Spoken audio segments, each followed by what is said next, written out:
Hello and welcome to the Sheffield. Oh, damn. I already flubbed it. It's all good. Where are we at, my friend? Tell the people. Hello and welcome to the Pokkén Tournament European Qualifier here at Sheffield Regionals.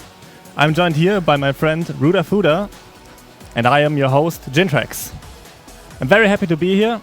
This is a community stream set up by Team Calyptus, and we have the incredible opportunity to show you everything that's going on here. And today we'll be doing exhibition matches. So I'm very excited about it. Very excited. Thank you very much. On deck we have LCF and Gorson waiting to play some matches. Look how excited they look. Look at that. Look at that drive in their eyes. Motivation. Inspiration even. Look at that. Look at that. Oh, he's smiling. Oh, he sees me. Oh, he's looking at me. I can't believe he's smiling. Look at this. Look at this man. He's happy. This man's always happy to play some Pokkén, you guys. Okay. So, I hope you're all excited for this. I'll be giving the mic to my friend Saberwolf to commentate, and I'll see you back later.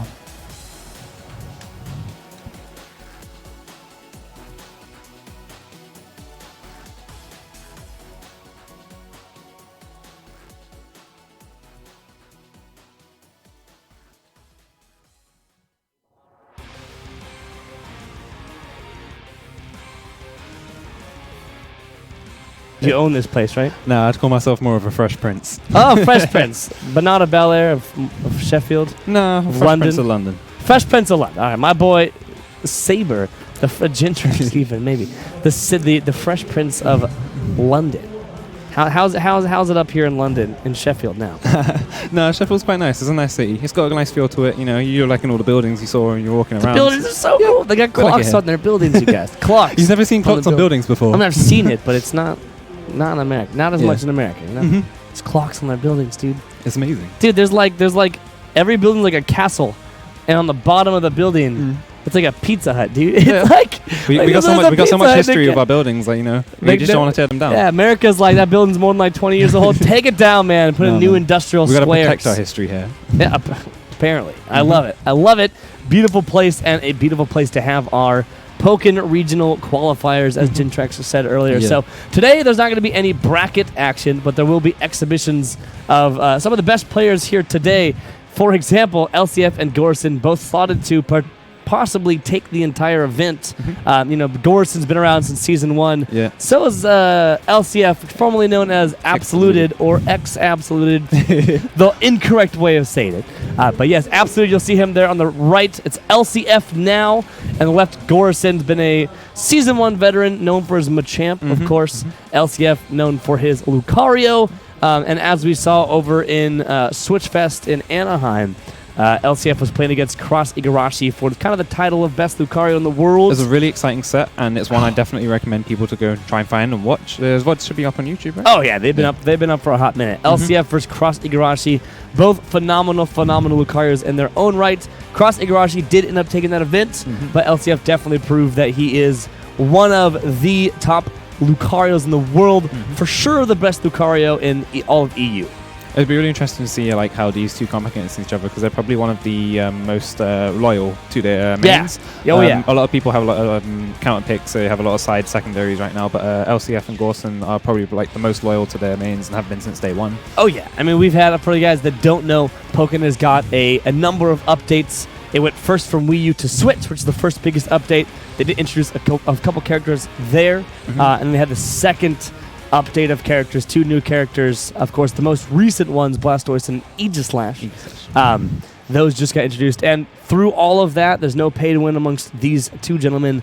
They stick to the OG original characters, Lucario, Machamp. Tried and tested. It works, you know. Why change a formula that's already working? Yeah. Machamp and Lucario. I mean, they're both very formidable characters as well. The cool part about Pokkén is it's a fairly balanced game. There's only a couple unwinnable matchups. I call this probably one of the most balanced games I've played. Definitely, there's no real matchups that I feel too polarizing to the point where I really need to switch to something else. Yeah, exactly. I mean, there's a couple 60-40s, maybe 1 or 2 70-30s. Yeah, 1 or 2 maybe.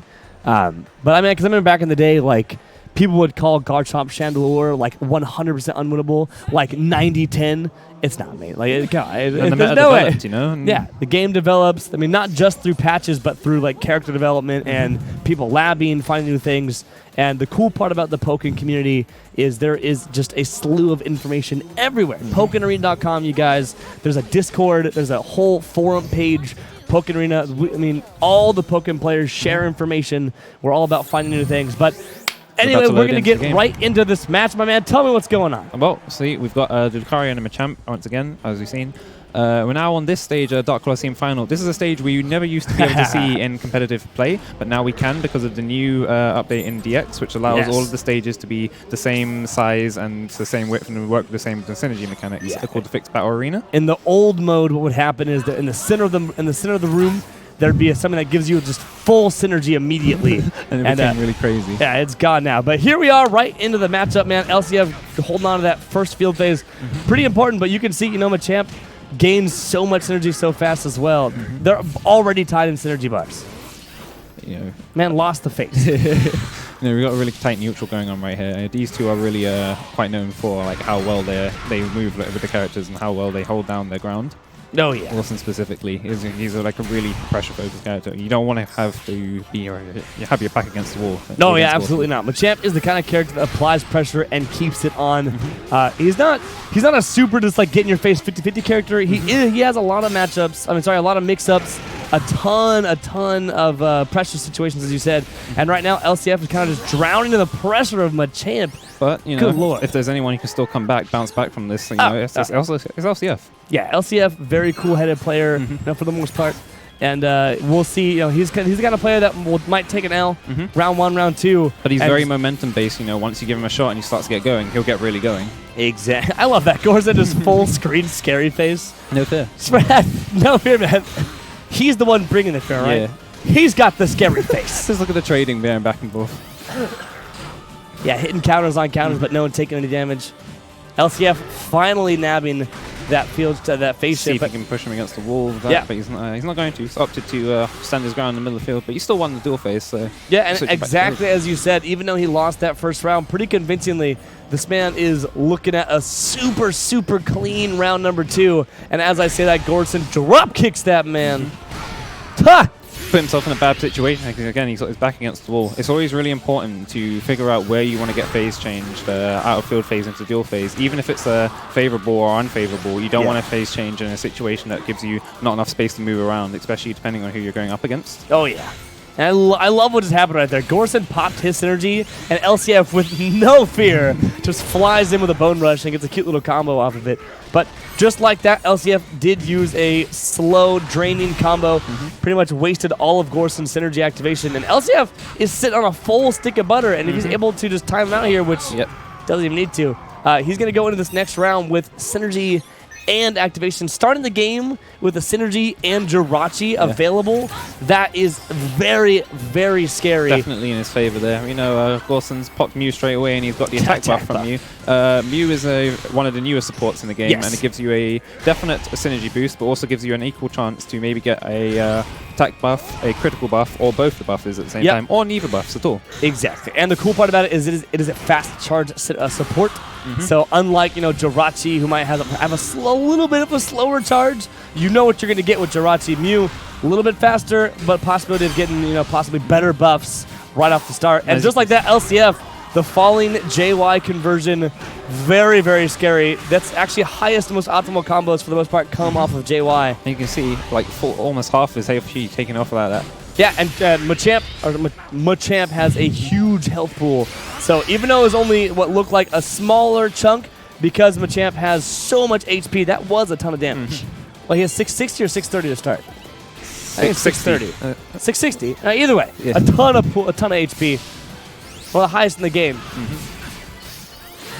Both not unable to get a synergy burst off. A lot of respect coming out from the synergy burst there. Yeah, but scary face, a lot of scaling, not the best combo starter. I love that Gorson uses it so often. You don't see a ton of Machamps that rock scary face. But you got 5 seconds left. It all comes down to who can get definite hit here. E-speeds? No, it doesn't even need it. Oh, nice. I think LCF can convert. No, I don't think it'll. Interesting that he opted not to 2x there, which would be down X on the controller. It wasn't it wouldn't have been a true follow-up, but it would have been the only thing that would have possibly given the win. Yeah. So after Bone Rush, there's two options you got, like Saber was saying. There's the follow-up that swings the bone up, which is a true combo out of Bone Rush, and there's a follow-up that swings it down. It is more damage. It is only true when they're out off a critical start, where they're in the air. But in that situation, it was not true, so it had to have been a mix-up. But as you guys saw, the upwards follow-up did not do enough damage to take the round. So Gorson actually taking that round over LCF. The timeout.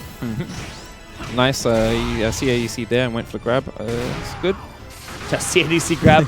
We and their boys. Season grab 1 has been it's been a technique since season 1, all the way from 2016. It's like one of the first things. It's like, you're telling me you can cancel counters? Boy, do I have an idea. Advanced movement options since then have grown and changed, but you know, sometimes you just need to go back to the basics. Advanced movement, you guys. Advanced. CADC is the advanced movement. See, everyone's talking about that. LCF applying a lot of pressure this time around. He's got full health bar and full synergy bar, and he might be looking to get a perfect off this round. And now that you say that, we're gonna have a drop kick right now. Commentator curse. I'm so sorry. Now watch this. Watch. He's gonna go. Oh, whoa. Yo, where's your HP at, boy? But he's still firmly in the comfort seat here. Yeah, I absolutely love Gorson's neutral game.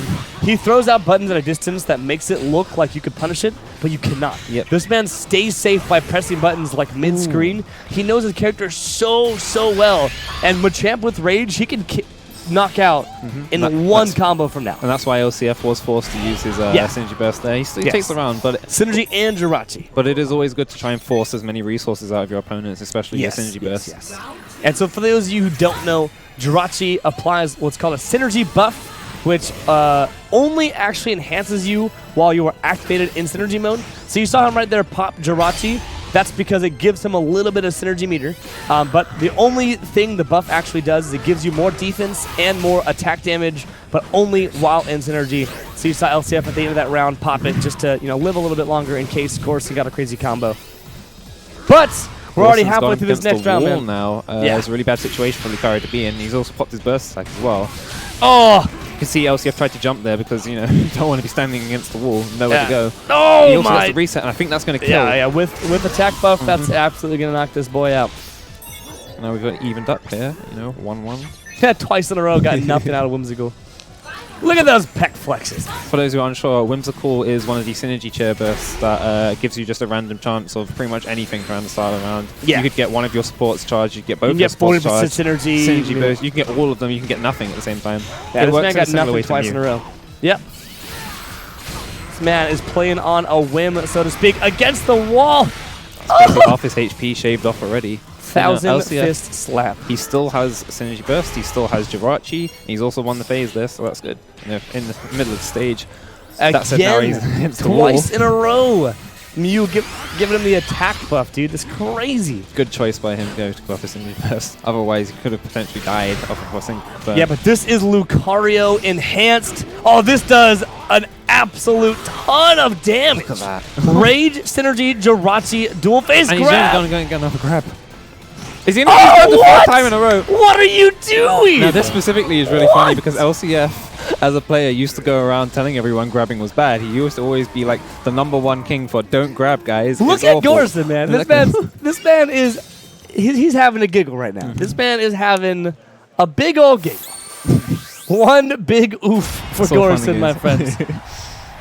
Gosh. But, with 3 grabs in a row, he's tied up the set. LCF now coming in against Gorson 1-1. Hey, man, a character like Lucario with a super high damage throw, why not? Just go for it. Just do it. Worst case scenario, you don't get the throw and you lose. See right there, man. He got 40% synergy and Celebi fully charged. But he chose to go for Mew instead anyway. Yeah, no one's going to use Celebi. But, come on, man. What if that was Mew that got that? Starting the round with 40% synergy and a Mew. That's like starting the game already winning the first field phase and then some. And then if you win the first field phase, you basically got a full synergy bar already. Exactly. It's crazy. But LCF did take the first phase shift. And he's controlling the pace of the game right now pretty well. Yeah. Oh, yeah. It has Gorson backed up against the wall, even though they've just swapped sides there. Probably not the best. Woo! Oh, look at this man rolling around. Doesn't relent. He's still keeping firmly control of the pace right now. It's really good. Yeah. LCF is, in my opinion, he has one of the best neutral games of any Pokkén player. He's right up there with most of the Japan players. But I mean, you do not. This guy is absolutely phenomenal in his neutral game. So you'll see a lot of transactions like that where you watched him step back just a little bit to be exactly out of the range, and then comes right back in with a bone rush and field phase. Gorson's been forced to pop his first synergy burst now. You know, he's still unable to grab a foothold in this game right now. Yeah, but with critical range synergy. Just look how much damage that did. Oh boy! And all he really needs to do is do that one more time. Oh yeah. I mean, with Jirachi Lucario, I don't think it will actually give him life lead. Oh, I mean, he can cancel that. No, he can't. No. It's too late. This will be this round going over to LCF right now. I think this will KO. I haven't. Oh yeah. It almost didn't. Oh, you know what? Base 180 damage, right? That's not too high. That's not too high. With Jirachi, you get like base 220. Whatever. Definitely popping Mew at the start there around because he got it from the whimsical burst. So there's no reason not to. And LCF popping the Jirachi just to get a little bit more synergy. The faster you pop it, the more chance you get to get another one. Yes, exactly. So for the most part, you will almost always see LCF get 2 Jirachis around, and the second Jirachi is always online for when he has synergy. So it works out really well. Already kind of at that 1/3 charge. If he wins this field phase, he'll have synergy, and Jirachi will follow soon after. Dramatic change from how these sets were going before. Gorson still seems to be struggling to get a foothold right now on the rounds. Yeah, LCF with a full stick of barter. Like I said, Jirachi following soon. But this man just heckling him, putting him on the floor. However, this is flexing those pecs, man. This isn't a very good situation for Gorson because he doesn't have his synergy burst to match. He also won't be able to attack LCF currently with any light attacks, which is like you see him going for a lot of heavy committals there. Yes, another thing for you, maybe non-Pokkén players out there, anytime a Pokemon activates the synergy burst, oh, hold on a second. Gorson doesn't want me to speak. This man wants to put LCF in his place. Here we were talking about how he couldn't grab a foothold on the game, and then suddenly he just grabs it back, like wrestles control back.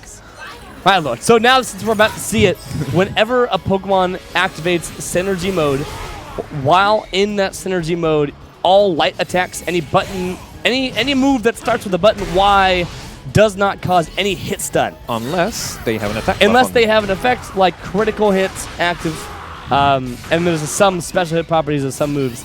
But for the most part, in most situations, light attacks do not cause hit stun, which means they can walk right through it and do whatever button they want. Woo! That's gonna hurt. Yeah. Yeah. No, they both got a synergy burst meters. We'll see who's forced to pop it first.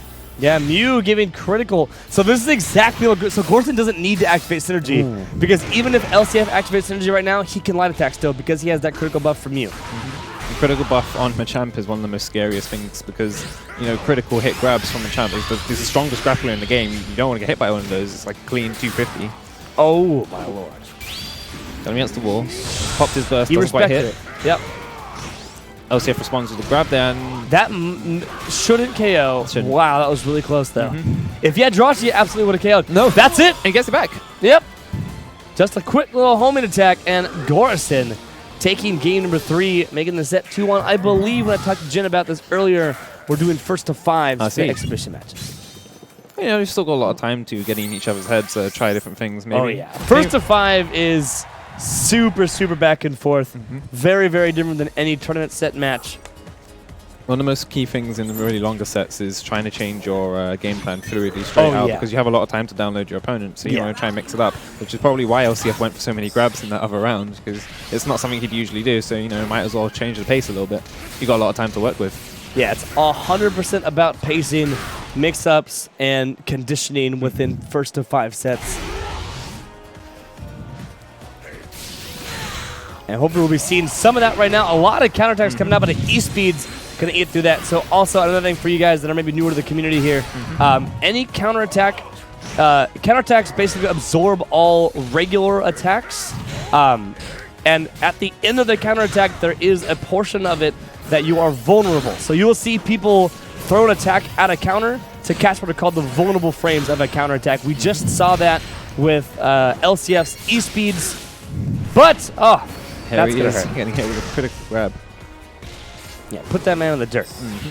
And he's got Mew on deck, and he gets a double buff from Mew as well. Now, the double buffs don't last that too long, but, you know, it's still really impactful for when they're up. Yeah, if you get that in a dual phase and you get a quick combo of that, you just It's going to really added hurt. like 70 damage to your combo. Still, because he lost the field phase there, LCF gained a lot of synergy, and he's got Jirachi on deck as well, so dash forward with the grab, and he kills. Yep. So that was synergy mode, Jirachi buffed, dual phase grab, base like 230 damage or something. Absolutely insane. Maybe even I think like 230. It's really key not to lose field phase, especially when you notice that your opponent has like almost a fully charged synergy. Buff. That's more damage than a breaks in synergy activation. That's ridiculous. Fair and balanced character, you guys. Fair and balanced. Still, a lot of respect coming out here from gameplay. Yeah, and a fully charged counter does counter Pierce, ironically.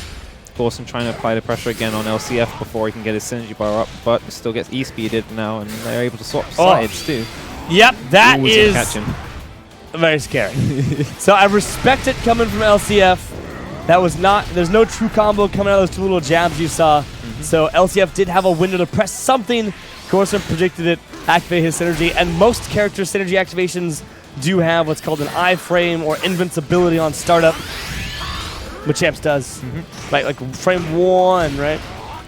Yeah, I'm not 100% certain on that, but I believe so. Frame 1 through something, perhaps. But either way, Jumps to LCF synergy not base finding anything. Whew. The thing about Lucario's activation is that there's very little in lag. So even though LCF completely whiffed the synergy activation, there was no in lag in time to punish. And Gorson going to be dropping that game actually to LCF. And now we're tied up at 2-2 again. Yep. You know, it's Very really close, back and really forth. back and forth. It's been exactly back and forth. It'll be interesting to see if any of them opt to change anything specific in terms of like support sets or synergy shares. But I don't think. just I along know forward. LCF will not change. This man has stood by Jirachi Lucario since the beginning of the game. I don't think he's played a single game with any other support. Even though there was a time period where people were saying that Eevee was a better support to be taken on Lucario, LCF did has not stayed. care. He played for that Mega Lucario, which makes sense because he has one of the faster charges. Not the fastest, you know, like with Libre and Weavile, but he has that average level charge time. It only takes a couple field shifts Also, plus as you see tambourine there, charges. Yeah. LCF likes to use Force Palm in field phase just when he has any time in neutral. That's another thing he uses to try and build synergy a lot faster. Yes. So for anyone who does not know, any Pokemon move, any button you press A, like right there, that little, it's called a tambourine charge. It charges your meter just a little bit. So even though he's not going to get damage off of it, he's just building his synergy meter a little bit more. It's really interesting to see how much of his gameplay revolves around his ability to just charge meter and then use it to full effect. Yeah, with Jirachi. So Jirachi's about to be online. That JY almost connected. That would have been very scary for Gorson. Oh, but he just goes in for another grab. LCF's been really good with these Mega Lucario grabs so far. Yep, base 180 or something like that with synergy. It's insane. Showing Gorson. He's like, you might be a grappler, but let me show you something about grabs and dual phase, my man. Gorson probably showing a little bit too Wait, much he's respect. able to cancel? No, he pressed a button. That sucks. It's not going to be a kill after this time. I think it will. You're right. No, yeah, I was right. wrong. Yeah, that's a KO, man. With Jirachi, yeah, that's It's crazy. just a bit too much damage, yeah. Yeah, so LCF, brilliant read on Gorson. That's the thing about Pokkén players, man. Even though your opponent's sitting in shield, if you just give them long enough, they will eventually decide to commit to something. When you're there and you're just in the moment, you sort of get a feeling for when you yourself would sort of try and break the neutral deadlock. And LCF had the absolute correct read on Gorson. It's brilliant. Well, he's going to get a full combo off this. I think he is going to, and switch Yeah, back that was into field phase. Was that a JY conversion? I missed it. Probably was. Yeah. Most of Lucario's optimals come off, or close to optimals come off JY. I believe his full optimal does come off of a JY. I'm sure someone will correct me if I'm wrong, but a lot of high damage coming from that. Yeah. I love Scary Face. Yeah. It's got such a so much dumb more range move. on it than it looks. It's just something you don't really I don't seem think to expect it as does well. 0 damage that range though, right? 0 damage, so. but applies But it speed applies debuff. buff, yeah. If it does do damage, it's like maybe 10 or something real low. I'm pretty sure it's close to 0, if not 0. But obviously, at a certain range, you just expect to be like safe from the chance, Yes. but you're just not. Ooh, but LCF finally changing the tides of the match. No longer going back and forth. He's taking a quick game right here, man. He stepped ahead. Let's see if he can stay ahead now. Yes, we'll see, man. 3-2 favor of LCF. It is a first to 5, as I told you earlier. He's looking back. And Hey, he's buddy. giving a wave. Hey, what's up, dude? LCF, positive guy. I love this man. He's just oozing positivity. He's Yeah, just such a great character. This to be guy's around. so cool. The Lollipop Cat Fairy of Doom. Nah, no Doom here. Only happiness, love, and affection from the Pokemon community. Here we go. Oh, really 2 nice little quick there from punches to the Dawson. face. Like, stop. Stop again. It's interesting to see that although they've been playing for quite a while, neither player seems to be losing patience, really. They're still showing the same amount of respect they showed towards the start of the game.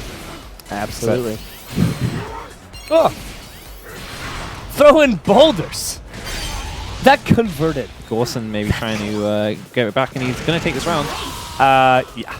A near perfect. Took a bit of chip there. And Even that when was he clean. even when he gets the Celebi buff out of Whimsical, he's sticking with Mew. Oh, always, dude. This man's rocking Whimsical and Mew. He's going for that RNG. It is interesting because I feel like as a Machamp, you'd really want to be in dual phase most of the time, and Celebi, is an unblockable phase change if you're within the range of it. So it would be interesting to see if he could make use of it. Yeah, especially against Lucario, who, winning field phases with Lucario is super huge to build that synergy meter. But, Gorson's a confident player, and it shows here. Yep. And right now, this is a Jirachi. Oh, what a read from LCF. Knowing that Gorson loves to commit to those options right in the beginning. Just going to get a full Jirachi synergy activation. But what can LCF do now from this position? He goes to a counter, but he still manages to get it. Whiffs the counter, but still manages to get through. Gorson now responding with his bursting response. Will he be able to get a kill from this situation? I love that conversion. The Up shot to finish JY his into combo. the little whoop, the scoop. We'll call that the scoop to whoop. Now, if Gorson had finished his combo off of that, he would have switched it back into field phase, and he probably wouldn't have gotten the kill, and could have given LCF a chance to get back in. But you see, he dropped it, and so he could activate his Mew to give him a chance to win the round there. It was really smart. Yeah, that was absolutely brilliant. Gorson, like you said earlier, we kind of talked about it in LCF's point of view, where LCF, not the super emotional player to let loss get to him. Gorson, exact same way. This man is like unbreakable. Even if he just lost 3 games in a row, he'll still figure out what's going on, get the download, and find that move, find that play set that needs to happen. He Look got at that jackpot. We were just talking about how great it would have been for that to happen. This man just got off Whimsical 40% meter and Mew. How mad is LCF right now with Gorson with a full meter? Almost now full, sorry, wins- half meter. wins This the man's field at phase now. 3/4 a meter right now. Pretty much just one little more connect, and that's pretty much all it takes for him to get This the might bar. actually give him synergy. Or close to it, yeah. It's really now important for LCF to win this survey, and he does, which is good, because now the synergy meter is a bit tied up. Yeah, but now the next face shift, no matter what, he's pretty much going to have synergy. Speaking about the change of pace in long sets again, you can now see LCF being a little bit more aggressive than usual, going for a lot more grabs than he was in the last couple of games. It's really important to sort of stay fluid in terms of your tactics during a long set. Yeah, both players with synergy activation. Gorson coming down, but nope. LCF, that E-speeds, man. One of the fastest counters, super punishable. Very, very fast anti-air. Almost like a DP property. Oh, now LCF is back against the wall, but no, he managed to jump over. Got himself out of a potentially sticky situation. Yeah, this is very smart of Gorson, just activating. This is going to hurt. Yeah, Ooh. I didn't want to say it, but I was pretty sure that was going to KO. Now, if LC had popped his burst there, maybe he could have survived that, but I guess he didn't anticipate being Yeah, caught like a that. submission, dropping your entire health. But that was Rage Mode, synergy, damage buff, submission. There's no way you're surviving that. Not, Nah. with, not with under 250 That's like base health 260, maybe Yeah. even 270. Like, that's insane. Champ just does so much damage, and he can just do it like in a snap of a finger. Yeah, it's ridiculous. Will that be enough to give Gorson the momentum he needs to take this set? Oh! Whiffs the grab and responds with a grab. What Yeah, if the so- haters grab back? Well, he still had hit stun, because he had shield stun still from when he threw that, I don't know what button that was. He threw a button out. You can't, so the thing in Pokkén is, with the exception of like a couple Sceptile traps, if your opponent is in shield stun from one of your buttons, they cannot be grabbed. So Lucario was still sitting in shield stun.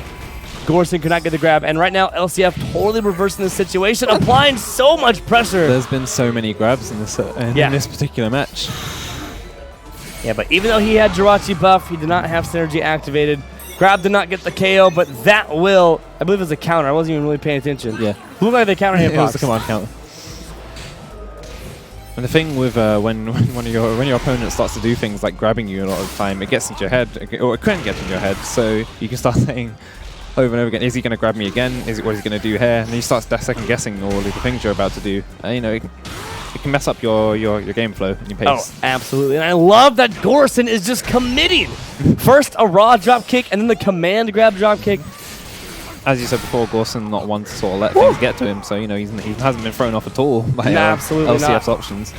And this is round 3 of Game 7. Really going to set the pace for this match. Whoever wins this is a game away from winning the exhibition match. Is he going to get? Oh, doesn't quite get thrown off the wake ups there. Oh no, LCF! I think he's definitely going to take off this. And then Gorson just one game away from taking this first 5. Exactly. That's going to be a ton of momentum. So, I mean, it kind of depends on the player, though, because that might get in your head too much. He's seeing him flexing there himself. LCF just threw his candy wrapper at him, man. I love it. I love the dynamic between these two. Where's LCF from? You know, he's Italy. Gorson's Italy. Italy, and LCF is from Spain. Spain, that's right. All right, there's the flag right there. Yeah, it's Italy versus Spain. I know these guys probably play a ton online. I haven't really been keeping up with the EU scene, the EU online battle scene too much. These guys have been rivals for a while, and they play a lot. LCF and Gorson definitely have loads of games together, especially utilizing the new group match feature in Pokkén DX. Oh yeah, the lobbies are brilliant. Oh, but Gorson finally that cross chop from across the map. LCF in Gorson's corner, as a lot of people like to call it, is probably the most dangerous place to be in the game, but no, it doesn't relent. Still fights his way out. Not successfully, but he's out. Yeah, he fought, and he's out. Didn't mean a good thing. But he's no longer in the corner. He's not in the corner, but he is in the ground right now as Gorson is just chunking this man's health bar off. Counter arm coming in clean from a bulk up there. However, LCF still applying good pressure. Going up against the wall now. He's just a bit away from Lucario, which will give him synergy, and then it's a one combo game. Double force palm allows him to get synergy burst. Will he land his burst attack? And he does. And now he's a single conversion away from a KO. And he does have Lucario, Jirachi available as well. So you better believe he's going to be popping that right now. There it is. And now Gorson has to deal with a full synergy bar still, and Jirachi for the grab. So now it's about a conversion away for both players. Gorson definitely smart there to pop his in return. Oh! What a call out from LCF calling that submission. Submission is first a counter property. It's submission, right? I don't want to be calling that wrong. Yeah, submission. It's first counter properties in the beginning, and then it turns into a grab hitbox right at the end. I believe it is cancelable as well. LCF called out the submission, got the throw, and a beautiful way to close that there on. LCF now a round away from tying this set up. Possibly even a game 10 here in the first to 5. LCF likely going to go for force harm again on the hard knockdown. Game 9. Game 9. Had to correct myself there. Yeah, but you're right. First ball, I got you. Gorson throwing rocks in the competition right now. Gorson, if he can pick up just those little bits of synergy there, he still gets his burst anyway. But of when he'll pop it, he's got Mew and burst on deck now. LCF popping his immediately. Yeah, again! That's happened like 4 or 5 different times in the set. Gorson has to learn, man. LCF is absolutely not afraid of popping the synergy activation right after... Sorry, he's not afraid of activating the move right after starting synergy mode. Gorson's definitely going to pop his burst now there. Yeah, it would be silly to sit on the Mia. Yeah, this is a conversion away. This is one submission away! He takes it. That was the exact same situation. He had the synergy, he had rage, he had attack buff. And he had the exact same HP. And LCF had 244 HP. That was the exact same situation. It's deja vu. Oh my lord. Now Gorson on match point right now. It's really important for LCF to try and grab a hold of the game before it slips away from him entirely. Game, set, match, points, as you said. But he's still in an okay situation. He's almost got a full synergy bar. Jirachi will be charging up slowly. It's just a matter of not letting him this is LCF's game to lose. Like in this situation, Mega Lucario is a very, very, very scary threat. It kind of diminishes the pressure that Machamp wants to set up. And right now he has the life lead, he has a synergy lead, he has everything in his favor to win this match. But like I said, man, it's LCF's game to lose. Let's see if his consistency is going to pull through right now. Gorson doesn't have anywhere near the amount of synergy bar needed, so it's up to him to make really clean leads or sort of survive out this Mega Lucario phase, which he seems to be doing quite well. Yeah, he drained out most of LCF's synergy activation. Jirachi will not charge in time to have during this activation. LCF definitely does not want to lose this field phase, because it will allow Gorson to potentially get his synergy burst full of dual phase, and there we go. I don't think he'll get synergy for the rest of this game. Not but if he does, it will away. almost guarantee him the game. Almost. Yeah, but that should do it. Yep. And now we're all tied up here, so now both are on match point. Yeah, LCF holding his hands up like, yo, dude, 4-4, mate. 4-4, look at me. It's been a really hard fought set, but you know that's exactly what you expected from these two. Like, they're really close in skill, and now they're really close in result as well. Oh yeah, I wasn't gonna expect anything less than a game 9 match 3 or round 3 situation. Like, keeps looking back at me. I wait. This man looks back. He's like, "You still streaming, right?" And we're ending it on the only new stage to come in DX from the Wii version, Falia Beach. I like it. I like it. It's a nice cherry stage, it's bright. You know, it's got any good music. It just looks nice. Nia, you useless, useless garbage. She's like, "I'm here, everybody." But I ain't got nothing for you. She's like, "I bear gifts. So what do you bear? Nothing. My moral support. You got this." As LCF proceeds to stomp on this man. But you know, Gorson responds with the third phase win. Oh, E-Speed's taking him out of the skies. A little bit more active from these two now. You can sense it. Oh my lord, that exchange was so brilliant. Yeah. Counterattack for counterattack for counterattack to CADC grab. Let's go. Definitely a little bit more abandoning the neutral that they once had throughout the set. You can see they're really close and they're really antsy. They want to close it out, it seems.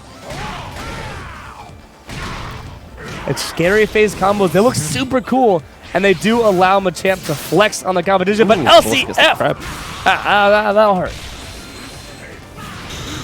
LCF, if he doesn't win the field phase. Now they both have synergy burst on deck. Will Gorson pop it in response, or will he choose to try and hold on to it? Nope, definitely pops it. Yeah, he waited for a 50-50 situation, and the submission will absolutely not knock him out. You don't know when he catches him on the landing. What? You what? This might actually KO. With Rage? I've doubted this burst attack before. Oh, no, yeah. Okay, he didn't have Jirachi. Yeah, with Jirachi, absolutely would have. Neither of these two will make it into another dual phase, so... Yeah, I didn't think that was going to connect. Got 10 seconds. Who's gonna make the first mistake? Woo! Oh, nice, really swift movement there from LCF, and he gets the ADC grab. But Gorson starting the round with 40% extra on that synergy meter. That's going to be really crucial for him. Yeah. It's definitely the boost he needs to potentially get this round, and then maybe try and tie up the set afterwards. LCF responding with Jirachi at the round start. Pretty typical. But LCF look like he does not want a round number 3. Double grab into grab. Another grab, here it comes. Will he go for another one though? He will, right now. Oh, never mind. Nope, no chance. Now you can see him charging up the scary face there, but doesn't quite land it. LCF's going against the wall. Will he go for force palm? He does. Nice. Yeah, get that extra synergy meter. Now he's got full stick of butter. Another point blank force palm. Throw. He's going to throw. Oh, he did. Okay. LCF did win it off of this confirm. And he does. LCF takes it. And you look at him. The man stands up, double fists in the air, and gives a good old clap. Man, what a set. What a set. Really hotly contested, but it's sort of exactly what I expected from these two. Oh, I'm so glad he didn't switch the camera angles to outside to sneeze. I was like, oh, here it comes. It's going to come right onto me, and I'm going to sneeze. Now, but yes, as you said, man, LCF versus Gorson. What a close set. We didn't see a round 3 in the last game, but still game number 9. Very, very close. Very tense situation between these players. Like we said a little bit earlier, 2 of the best EU players ever. Yeah. I mean, this man is number 2 Lucario probably in the world. Unless there's some unsung heroes out there. There might be some hidden gems. Yeah, there's some hidden gems, of course, and you have players that don't get the opportunity to travel as much. But as far as results and as far as consistency goes, LCF pretty much undisputed second best Lucario in the world, for sure number 1 in EU. And Gorson, you know, Probably same could be said on the Machamp front as well. Exact same thing can be said. But man, phenomenal set. I have no idea who's going to be coming on next on the stream. But what I do know is that was some sick games, maybe a foreshadow of tomorrow. If you think about it, that was potentially what could be like a grand finals game. Yeah, and if you think about it, LCF did win a best-of-5 situation too, because it was 2-2 tied. LCF did win that game number 3, so even in a tournament setting, best-of-5 situation, LCF still would have taken it over Gorson. And you know, if there's anyone else you really want to study from, if you want to look up Pokkén gameplay, these two are definitely people you should be looking up. You know, they've been around for a while, and they've been to a lot of tournaments. Yeah. They have the matchup knowledge, they have the neutral game, they have the character knowledge. And they just have the crazy. And of course they had the passion. They've been doing it for 3 years now, man. Yeah. Pokkén's been around for 3 years? No, 2 years. This will be our third year cycle if you count 2016 as well. You're right. This is a 3rd year. And we're still going on strong. That's crazy. Dude, I remember back in the day, we were like, please, Pokemon Company, give us a season 2. It was the dark ages. It was I remember on every single stream, we're like, all right, everybody, at the Pokemon Company. We were sending letters, we were tweeting, we were everywhere. Dude, we were campaigning. We were like, you know, we love this game. We want to keep seeing it supported. And here we are with 5, 6, 8 new characters. No. There's no way. There's not 8 new characters. Scissor, sorry. Aegislash, Blastoise, Darkrai, Decidueye. 7. Who am I missing? Blastoise, Empoleon. Empoleon and Krogunk. Yeah. 7 new characters, man. But there's still that hole at the bottom of the character selection. Yeah, that bugs me. It bugs me too. I'm like, dude, come on. Just fill it up. Just right there. You got 2 more slots in the supports page where's as well. Wigglytuff, my man? I'd love to have Wigglytuff support. But what do you think Wigglytuff would do? I don't know. What would you give to Wigglytuff? It doesn't matter. What did you think Jigglypuff would do in Smash? Sing? Yeah, and she hardly does that. Exactly. Or it hardly does that. We don't misgender Jigglypuff. Yeah, I'm sorry. He and she, they have such a beautiful voice, you know?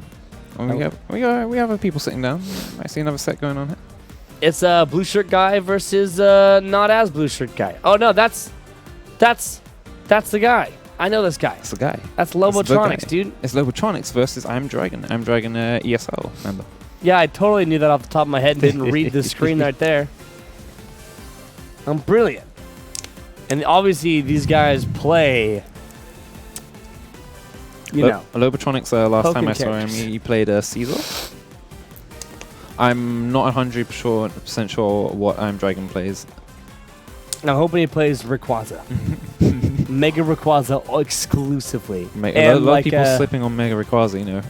A lot of people say it's a useless support, but, you know, I don't know. It is. The power that comes from Mega Rayquaza is people underestimating it. Yeah, it's true. And if I had to predict, I'm going to say I'm Dragon plays Lucario and Lobotronics plays Braixen. That's my prediction. I didn't look at the screens. I'm not cheating in any way. No. That's just a hard prediction. And I think Lobotronics prefers Emolga support, if I had to guess. I think Lobotronics is more of a synergy chess. Oh, yeah, synergy chair. I said, oh, look at that. I'm brilliant. I'm the smartest. It's like we can see the future. 600 IQ. 600. All right, now seriously, here we are into the match. This is a fun matchup. This has been around for quite some time. I've seen it a ton in SoCal with Wizards and all of the Lucarios. Some person was the big Lucario down here for a hot minute. Oh, no, he never played Lucario. He played Lucario for a little while. Okay. But either way, I've seen this matchup a million times. It's super back and forth, of course, depends on the players. I couldn't tell you who hard wins or loses it.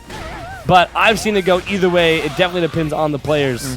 You know, Braixen's like a really, really versatile character. Like, really, like, I feel like the key to Braixen comes from the strength of the person using her. Especially with all the versatility she has with the support charges. Yeah, I mean, I've seen Braixen played a million ways. I've seen players that only use the broom and the boomerang stick. And it's just all about getting in your face, setting up crazy combos. You can pretty much play her any way you want. And then you see, like, the full zoning, just fire blast for days. And then you just have the really crazy pressure kind of Braixens who make full use of charging synergy. Like, you can see, like, the same support come out, like, 5-6 times in one round. Yep, exactly. But you'll see I'm Dragon right now creating a ton of pressure. You saw Lobotronics go for that sunny day just to help create that, regen the support. So for those of you guys who don't know, there's a spotlight that comes over Braixen that does actually charge their support gauge. The only other character who can charge their support gauge with specific moves is Weavile. I see I'm Dragon a lot more aggressive of a Lucario player here than LCF we last saw, and he's probably going to be able to get a kill off that, confirming he does. Yes, he does. The young KO I'm Dragon. Very, very strong start here, man. That was just sheer confidence. Will this be a first to 5 as well as the last game? I believe so. I mean, I know they're all just exhibition matches, so there's no real hard true way to do it. Nothing on the line other than your pride and the ability to show everyone who's watching, maybe I'm a contender for tomorrow.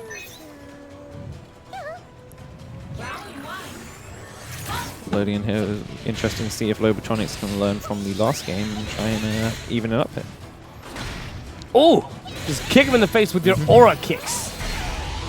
I'm Dragon lucky to get a field phase change before his shield was about to break, which is good. I'm Dragon, no, not finding it. The counterattack is it's such a long counterattack, man. It's interesting that Lobotronics was able to pull off 2 flame charge cancels there as one of the specific bits of really advanced tech that is kind of hard to pull off. Oh yeah. But this is a much different game for Lobotronics here today, my friends. Lobotronics in the driver's seat right now. He's applying a lot of pressure with his burst. I'm Dragon has to be careful not to lose his shield here. It doesn't relent. Oh! Got him pinned against the wall, and the throw is not it! Probably should have gone for maybe something a little bit more safe. Yeah, wake up. I mean, Brixton's waking up with 8x. It's a weird thing, right? Because, I mean, in some situations it's safe, some situations it gets you in a lot of trouble, and of course you can not cancel it, but you can finish it with a broom right at the end. I believe that makes it safe for anyone who goes for a low attack. The broom's almost like a stance. I believe avoids low. It's been such a long time since we talked about breaks in tech here. To go for a wake up grab, you got to be on 3 different levels of woke. Seriously, you got to be 100% sure of yourself. Yeah, because a lot of times you can almost react to it. Because a lot of it's almost unreactable. It is, technically by human nature. You can't react to 9 frames. But the way people set up for throws is usually pretty predictable. But the thing about throws in this game is it's the hardest committal in terms of the other points of the attack triangle. Usually you can do things with your attacks or you can mitigate your counter. But once you're going for a throw, you've gone for a throw. Yes, and there's a lot of situations where normally your normals or wake up attacks, a lot of weak attacks don't actually combo. Oh my lord, this might actually KO. I believe it's going to. Yeah, it's for sure. He has Jirachi. Yeah. There's no way. So I was talking about though, what's a good example of this? So some combos do not work whatsoever. The Decidueye is a pretty good example. She has this move that does not combo if it doesn't have a critical hit. But once you get a critical hit, it does knockback on it. Actually puts them airborne, and you get a whole new combo off critical. So when you just commit randomly to a throw, and your opponent guesses right with a move that's also safe on shields, you're gonna get a lot. Then not only do you get hit out of your throw, but they also now get a combo that they wouldn't be able to get if they didn't get a critical off of it. So it's super, super committal, like you said. Same thing with Bone Rush follow-ups. You can get the true Bone Rush follow-up off a critical off of certain combos that in this case knock him up instead. And that's why a lot of people like the Mew support set right now. Yeah, because it gets critical. Yeah, it gets critical, and that's a lot of chance to get those really good combos. Yeah, I mean, you could just go Victini and get guaranteed crit, but we're going to talk about that. But right now, Lobotronics with attack buff. This is pretty scary for I'm Dragon. Doesn't drop his shield, responsive burst as well. Yeah, it's a synergy for synergy. Lobotronics breaks him with synergy is so scary. You get does crazy a lot chip, of damage, a lot of chip. A lot of shield pressure, and just hitboxes freaking everywhere, dude. And there we go. Lobotronics manages to tie up. Yes, and another thing for those of you who perhaps don't know a lot of Pokkén, Brixton has what's called enhanced ability. So she has this enhanced state where she has to power herself up, makes her next Pokemon move better, stronger. While in synergy mode, all of her Pokemon moves are all enhanced. They're all at the maximum. It's been so long. Is that Psyblast? What's that? Psybeam. Psybeam, there you go. Psybeam normally only shoots 1 ball, and synergy it shoots 2. It makes it super safe on shield, crazy chip. It makes it a crazy Oki on wake up. Dude, it's just so much versatility from all of her moveset. Right there, that was a single Psybeam. But now she's enhanced, so now her next Psybeam will be double. Stuff like that. So while on synergy, she's crazy strong. Still, Iron Dragon doesn't relent, and he's got her against the wall here. He tries to go for another force palm wake up, doesn't quite work. Woo! But he's still in the driver's seat right now. Yeah, that's the thing about Lucario, man. He wants to sit you down. He wants to get you in his game. And that's pretty much most characters. They want you to play their game. But Lucario's game is forcing pressure, forcing situations you don't want to be in. Lucario is definitely one of the best characters in the game for sort of just sitting and reacting to the things that your opponent is doing and reacting successfully. Which is kind of where I'm Dragon right now is getting into trouble where he's I don't want to say he's playing like Wing Tide. But he's kind of just getting in your face, you know? Like he's not really 100% respecting Lobotronics. Not saying that he's just disregarding him, but he's not fully respecting the neutral game. He's more just kind of committing to options, and that's where you'll see him get into a lot of trouble. I'm Dragon actually on the Emolga call there. If he was on a little bit higher level of wokeness, could have could have activated his synergy burst, and it might have connected. I believe he was within enough range. Didn't have enough wokeness. Still, he was woke enough to get the grab. KO. Yeah. Thanks, robotic female voice, for supporting me there. And just like that, man, I'm Dragon. Looking like he's set to take this round here, but of course, Lobotronic's closer to that full stick of butter. Giving him, oh yeah, and winning that field phase, that's huge for Lobotronics. Pushing against the wall is also good. Lobotronic's now forced to pop his first attack. However,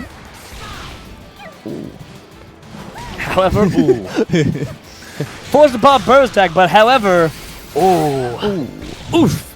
One big oof for Lobotronics. Popped his burst, and I don't want to say another oof there. Yeah, that's a big oof. He had actually an opportunity to get a really big combo there, but Lobotronics actually did not opt for a combo, like a huge combo. Just went for the easier option. I respect it. Yeah, I respect it. Both players missed a couple opportunities there to get some really good damage off, but you know.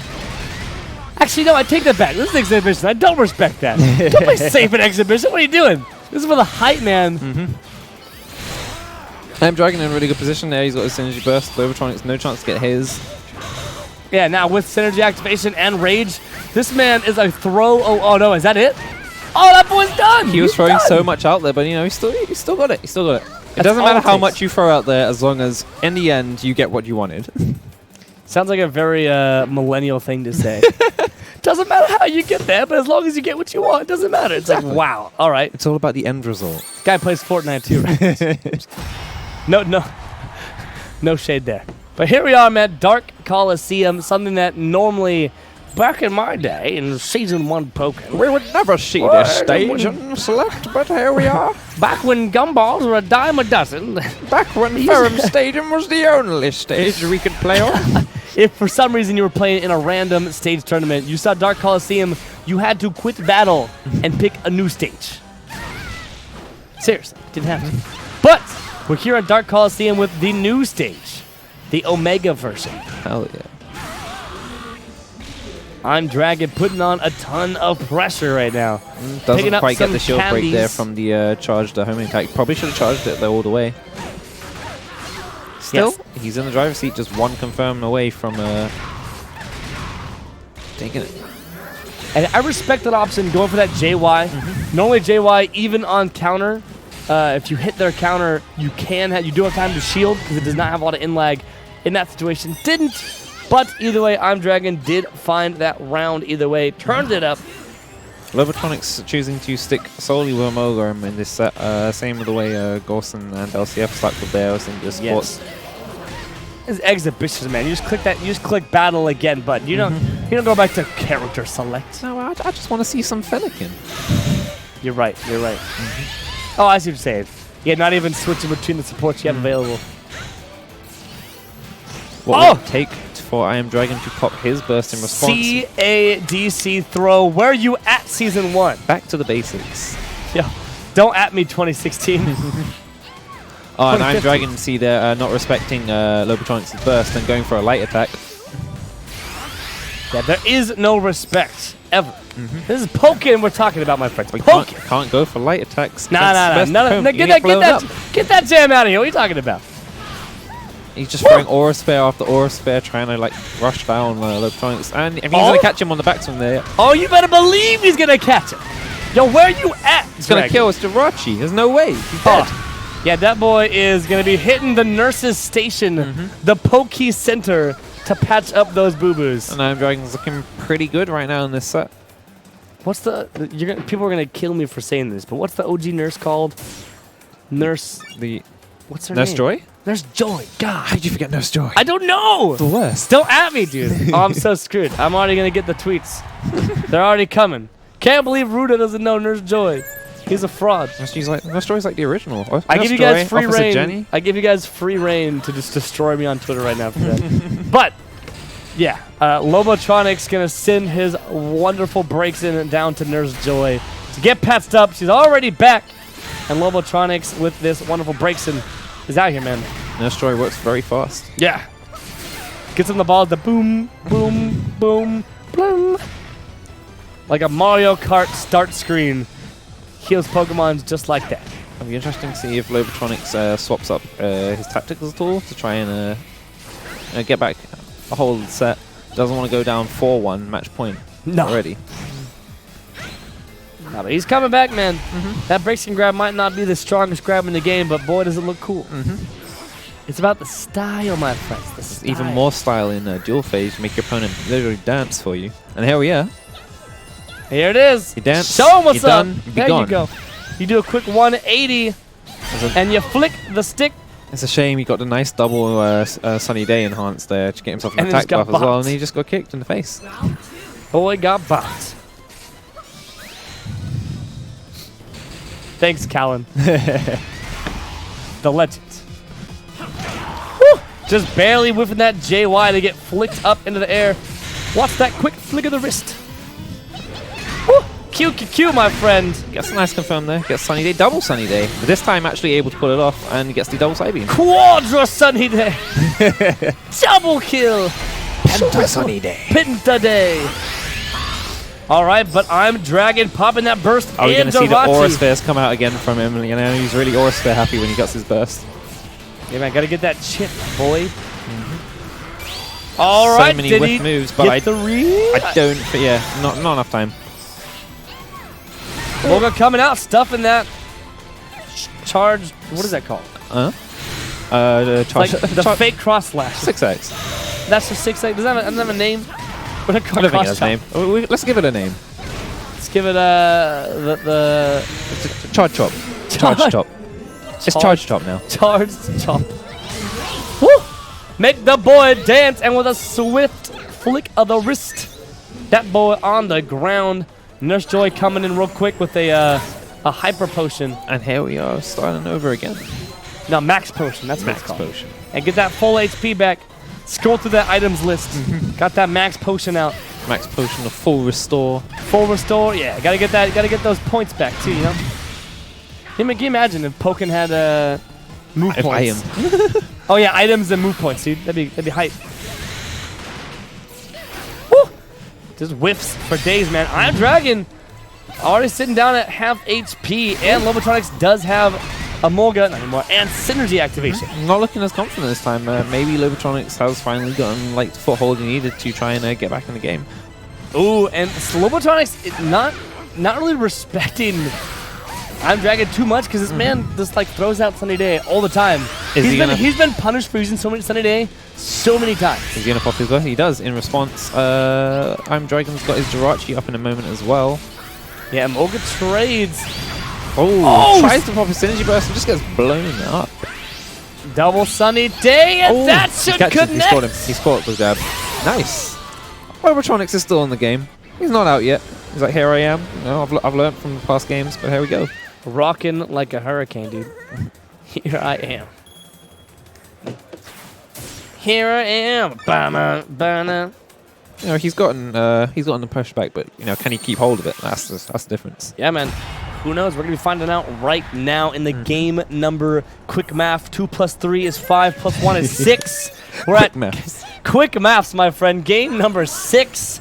between I'm Dragon and Lobotronics. I like this stage particularly because this stage is a reference to a Tekken stage that was also similarly named. Respect. Respect. What's the Tekken stage called? Dragon's Nest. Oh, yeah, yeah. Tekken 5, actually. It was. You're right. Ooh. Drop that man on the head, and that's a quick throw. Dance around. Ooh. I love that so much. And you got the enhanced flame charge there. It does so much damage. You just don't want to let Braixen get enhanced at all. You don't want Braixen to hit you. Ooh, doesn't quite get the flame off. It just gets the ADC grab.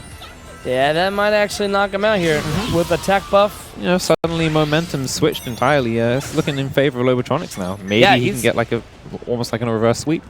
Yeah, he's playing real well right now. But like you said, this is a first to 5, not a best of 5, a first to 5. So there is tons of games still to be had, tons of downloaded still to be had, and of course mix up. In terms of the limits of a normal tournament set, you know, Lobotronics would have already been out, but you know, this isn't any normal tournament set. You know, you've got a lot more time to play with. Yep, first to 5s are honestly more about the uninstall than the download. It's all about getting your data out of your opponent's brain USB. You don't want to be in there. You want to mix things up. You want your opponent to think you're going to do something and then do something different. You know, if you're one-dimensional, you're not going to last very long in a first to 5. So they're going to figure you out at least by like the 3rd or 4th game. Unless that your one dimension is just always connected to 50-50s and your opponent has no idea what the heck's going on. But then that's not one dimension at all. That's like 6th dimension. You've gone past our dimensions. You've created your own dimension. Can't comprehend you. Non-comprehensible dimension. There's no way to comprehend someone who can't comprehend themselves. You're right. That's is he going level. to get the punish? It does. Oh, yes, he will. Psybeam just tickling the man as he flies on through. That's gonna knock him out. In the famous words of Rubs, it's all about knock back. Knock back. It's all about the knock back. Shout outs to Rubs, my man. You'll see Rubs tomorrow. Oh yeah, you will. That counterattack lasts 14,000 years. Nice frame charges. Frame charge cancels there again from Lobotronics. Definitely showing off that he can use the tech. You know, look at me, I'm pretty skilled. Yes, for those of you who don't know, that spinny move you saw him doing, you can't just click it twice.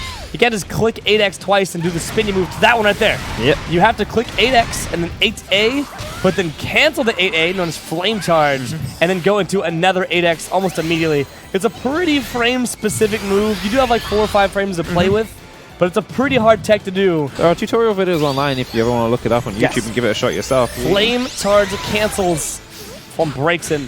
So you'll see all the top Braixens do like 3 or 4 8Xs in a row.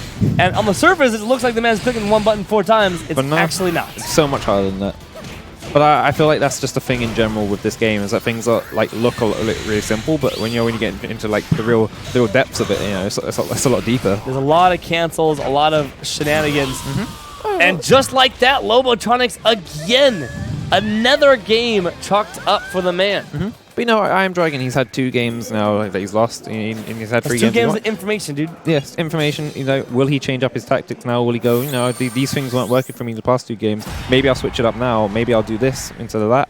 You know, we'll see. See what happens. Me too, Braixen. Me too. Sure thing. Yeah, sure thing, pal. Whatever you say. But here we are, man. The haunted house. The spoopy town. The mystery carnival. The mystery carnival. Oh, yeah, that's right. Not technically a haunted house. The mystery carnival. That's just what a mystery. What's going to happen? I don't know. It's Game 7 in Lobotronics, and it's just a mystery. Nice combo for the Mulder there. Yes. The more conversions are great, man. A lot of scaling on it, so you don't have a ton of damage coming out. But you do apply that speed debuff. Of course, you drain the timeout just a little bit. Oh, look at him. He's been really fluid with his Sunny Day charges here as well. Trying to get double charge both times. You can see that Lobotronics is playing a lot more confidently. Maybe now with the 2 games back-to-back that he's just gotten, maybe he now believes in himself a little bit more. But and as you're saying that, I'm is that Dragon, belief about to be shattered? A ton of pressure coming from I'm Dragon. That was definitely punishable there, but I Am Dragon probably just not taking the cue. He didn't respect the flame pillar. But he's not ready to throw in towel yet. He's got his burst. He does have Jirachi. There's no reason not to activate Jirachi right now, but except for the fact that you can just win instead. Who needs Jirachi when you can just win? Come on. Easy logic. As I said, it's all about the end result. You know, winning is all that matters in the end. You got to do anything you can to get that win. It's all about the knock back. Shoutouts to Rex. All right, but I'm Dragon keeping up with these Bone Rush combos, not able to get him against the wall conversion there, which is a shame. And now, because he finds himself against the wall himself, it's always important to try and finish your combos off as best as possible. Yeah, it's usually pretty important to finish your combos. Unless you're playing like Shadow Mewtwo and you want like pillar setups, or you're Gorson, you're trying to go for the bulk out into the reset. Yeah, reset in the submission. There are certain situations where American reset is key. But right now, did you see that damage that I'm Dragon is dished out with Rage? Well, Lobotronic's looking to just take it cleanly out with his Synergy Burst. And no threat of I'm Dragon getting his, and there we go. Yeah, and as I was talking about a little bit earlier, those vulnerable frames on the counterattack. So 8X, actually, if you time it exactly correctly, can outlast a full counterattack. Especially with all the multiple hits that come out of it when it's enhanced. Exactly. But, you know, because he used his Synergy Burst there, he now is in not as good of a situation as he could have been if he'd won that round while holding on to it. That said, he's still playing pretty confidently, and he's just about to charge up his bar, so... Yeah, this is pretty much anyone's game. We do have Synergy Lucario with Jirachi available. And there we go, that bar is pretty much almost sun. So, you know, like the little bit of advantage that I Am Dragon had where he had his Synergy bar over Lobotronic's not having his, and, you know, it's gone now. I don't really know why I Am Dragon's not activating, man. Like, having Mega Lucario with health advantage is terrifying. So right now, he gave up that health advantage. And now activating Synergy is not as scary as it would have been with health advantage. What was likely going through his mind was that he wanted Mega Lucario on deck to close off the game, rather than to try and try and take the full health bar with it. Yeah, but right now he has Lucario, Mega Lucario with Jirachi. Very scary that Bone Rush follow-up just barely bonking him on the head. Goes for the grab, but doesn't quite work because of the Synergy Burst activation. Yeah, and as I said earlier, that JY, very, very safe.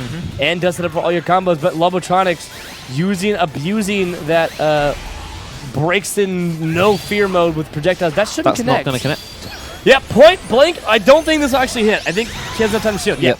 Lucario, one of the fastest recovery times on Synergy activation, but that'll do it, and Lobotronics looking finally to complete a clean sweep. Yes, the man actually going from behind 2 games to up 1 in his first of 5. Lobotronics a game away from closing out this exhibition match and taking it over I'm Dragon. I'm assuming just I'm Dragon following the absoluted strategy. The X is silent. The X is silent, man.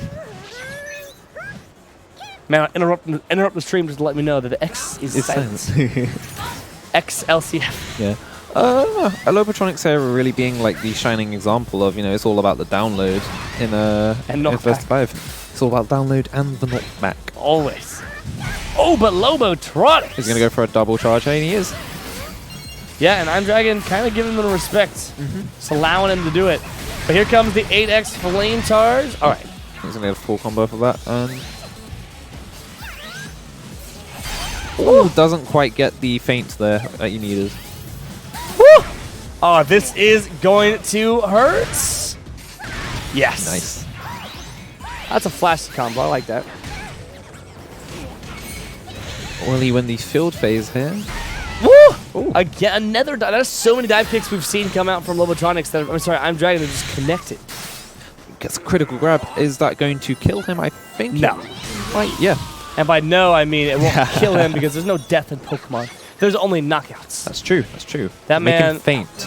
Yeah, that man fainted by how incredibly talented this man is in neutral game. But finally, Lobotronics punishing the dive kicks. That man's thrown out so many dive kicks in field phase, and Lobotronics has not had a response until now. Finally putting a counter in his face. And the bracing counter is insane, man. Like, normally with counterattacks that have that hitbox animation, like, for example, Mewtwo, it's only a low attack as a counter. Dude, that counterattack is like a freaking anti-air. It's insane. It's like behind him, too, like, for no reason. I Am Dragon definitely should be popping his in response here, but doesn't. Gets himself up against the wall and yells half HP. That'll be activation. Yeah. Now he's definitely got it. Will he pop Jirachi as well? Yes, does. Tries to go for maximum efficiency out of his burst mode here. Isn't punished for the... Oh, wait, they both rush. activated. No. Oh, no, he counterattacked. Wait, I think they both did activate. So I'm pretty sure He went for the Gregson counter. has, yeah. You can definitely see because it's like a broken glass effect around him. Whereas you would have had the sound cue and the little shine if Gregson had activated his as well. So, Lobotronic's still on match point here. I'm Dragon definitely needs to try and make something happen right now. Yeah, looking really solid for Lobotronics. The man turned everything up, dude. He's been playing phenomenal since Game 5. Right? He was down. Yeah, Game 5. He's been playing just out of his mind. That's a clean hit there. Can he get him up against the wall? Nope. Drops the combo, unfortunately. Yeah, but E-Speed's going to pick it right back up. And there goes the full bar for Lobotronics. Ready any point he wants to turn it on. And another E-Speed, man. If you're going to bring it out Game 8, man. That's what I'm talking about. Another E-Speeds? Yep, called it. He's just E-speeding. Another E-Speeds, man. I mean, it's going to work. If he's going to be throwing out 8x all day, 8x for Flame Charge, it's going to work. I've got this option for what you're doing. I'm going to keep using it until you learn. Yep. Interesting that Counterattacks Lobotronics didn't burst in response to the counterattack there from I'm Dragon. Decided to go for the 8x and try and stuff it out instead, but it didn't quite work out in his favor. And that might be what loses him this game. 50-50? Yeah. I'm Dragon now finally able to get one back after 3 losses in a row. Yes, and for those of you guys who do not know, I've kind of mentioned it a couple times here. So Lucario's burst activation, it has some of the lowest in lag of any activation. So it actually sets up for, he has plus frames. So now it's, and for those who don't know plus frames are, it basically means that when he's done activating the burst, if your opponent shielded, by the time your opponent can drop their shield and do something, you're already doing whatever you want. So it's a 50-50. So you have to either guess he's going to attack the ground, attack the air, counterattack, or throw. And so the only thing that's safe is jumping back. But because he was against the wall, there was no way to jump back. So you saw Lobotronics jump up, and he threw out that 8Y, I believe that is, and it actually ended up taking the round. Now we've got the last game of this set on one of my favorite stages of the game, actually, Blue Dome. It just looks quite nice, and I always like the music here. It does look quite nice. I agree. It's just a giant aquarium. It's underwater. It looks so cool. Got little fishies in the background. I like that. I like little fishies. Lobotronics now in a commanding position right now. Is he able to close out this round and put himself on match point match round? Oh yeah, you're right. Yeah, this is game match point for everybody. Not this round yet, but a game point. Catches the counter with the Emolga, which is really good. It's guaranteed hit. I'm Dragon might not survive this field phase if he doesn't do something quick. Yeah, he's either going to win it or he's going to lose the round. And he won field phase. The smartest idea now. Yeah, definitely pop burst and just try and... Yeah, with Jirachi and Rage, he's literally a conversion away from winning. All of this damage. However, if he's going for a grab now or land his burst attack, that would be... That's it. A win. He does. Yep. Punishes the flame charge there. Just like this. This is prime example for all you actual Pokkén players out there. This is a prime example of why, even though you're at like 50 HP, don't just save your synergy for the next round. Especially if you're on Lucario, Libre, Weevil, any of the characters that have average synergy charge are better. Maybe Mewtwo save it, Gengar save it, maybe. But even then, if you could steal a round victory just from activating burst, it's worth it. So much it's worth it, especially for round number 1. It's 100% worth it. Now, I'm Dragon going into this round 2 with full advantage. Even if he loses this, he will probably have synergy advantage going into round 3. All he needs to do is win this field phase right now, or just another field phase afterwards. And yeah, and it doesn't matter. Lobotronics does have his burst, but as long as I'm Dragon can fill his meter this round, he'll have full synergy meter next round if Lobotronics activates this round. Lobotronics have been taking full advantage of baiting out I Am Dragon's counterattack and then responding with an Emolga to try and get a full combo, so that's really good. Yes. You have to always be aware of what support your opponent has and, when it's up and available as well, because then, it locks off some of the options you'd usually have available to you. And that was very smart for Lobotronics. I want to point that out. That I believe, I didn't really catch what move I think he did 2Y, it doesn't really matter, but he did a move that kind of pokes. And you saw that once I'm Dragon activated a counterattack, you can respond with Emolga. Emolga does counter pierce, and it's a brilliant thing you see a lot of Breaksons do. This won't close it out yet. Nope. And with Opting to- Synergy, this is the exact same situation, man. Synergy, Lucario with Jirachi, this will not connect. But he has a 50-50. What's the option? It's interesting that he chose to go for the setup there rather than he could have bursted off of the jabs he was doing, and Yep. that would have set it back into field phase at least and given a lot more breathing space to move around. Yeah, and Probably would have forced Lobotronics to use his burst as well. But now, this is the situation I wasn't talking about, where now, even though I'm Dragon 1 round 1, he does not have Synergy lead going into round number 3. So this is definitely Lobotronics' game to win right now. Lobotronics, he could like activate his burst right now and go full like step on the gas on the pressure and try and close it out. Yeah. But you know, he like before, he's opting to try and hold on to it and use the synergy more as a finishing effect rather than a take the whole bar down. Yeah, he's game playing momentum very, effect. very safe. I think he almost wants it in a response to I'm Dragon Synergy. So he doesn't really want to use it by itself. But yeah, now he will. Wanted to avoid the 50-50. Did not want to lose this field phase. Losing this field phase would have been huge. It all just comes down to confidence again. If you have your synergy bar up on your opponent, you know, it's a confident move to try and press that advantage and try and get the win off of it. But Yep. if you mess up, then, you know, you're just giving them an opportunity to be in the same situation yourself where you might not be as confident and, you know, you might lose it. Yeah, just too wide to Emolga. It's definitely not going to KO, but it will waste a little bit of I'm Dragon Synergy meter. Puts himself in a 50-50? good position, and That's it. that's it. He takes it. Yeah. I Am Dragon still takes it over Lobotronics, even though Lobotronics fought really hard to try and wrestle it back. Yeah, that was a very, very back and forth game number 9, man. Everything that I talked about in the beginning that I'm Dragon obtained with that activating synergy in the first round, he lost in round number 2. Ended up losing the synergy advantage going to round 3. Lost pretty much the entire first half of the round, and then brought it back right at the end. It was just a shame to see Lobotronics work so hard to get the download and then still lose it in the end. You But know. that's the thing about first to 5, man. If you have a download on game 6 or even game 8, You've gotta keep it's it. a Keep different going. download game 9. Like, you have to be aware, you retain the information of what the consistent habits are, but then be aware that habits might change intentionally. It's important to stay fluid, like water. Like water. Like this empty glass of water. Makes me sad. I'll have to get more water. Fill it up. But I'll fill it up. You got it. But that was Lobotronics versus I Am Dragon. Of course, another 2 threats here in the EU qualifiers. And for those of you who don't know, thank you so much for tuning in. This is the pre-stream, you can think of almost, just exhibition matches for what will be tomorrow's regional Pokkén qualifier here in Sheffield. We're just giving you a taste of what's to come. Yes, a nice little appetizer. Yeah. Right? These are some of the top players here from EU that will be competing in tomorrow's tournament. You know, they've been working hard, and you know, they haven't been letting pressure get to them. You know, we only get like one chance a year, so you know, Yeah, it's good to see everyone out here and enjoying themselves, and you know, just playing their hearts out. Oh, yes. I'm really excited about this. This is going to be a crazy set. So before we get into the next exhibition maps, we're going to have a very quick switch. But don't go anywhere because the action is coming right back at you.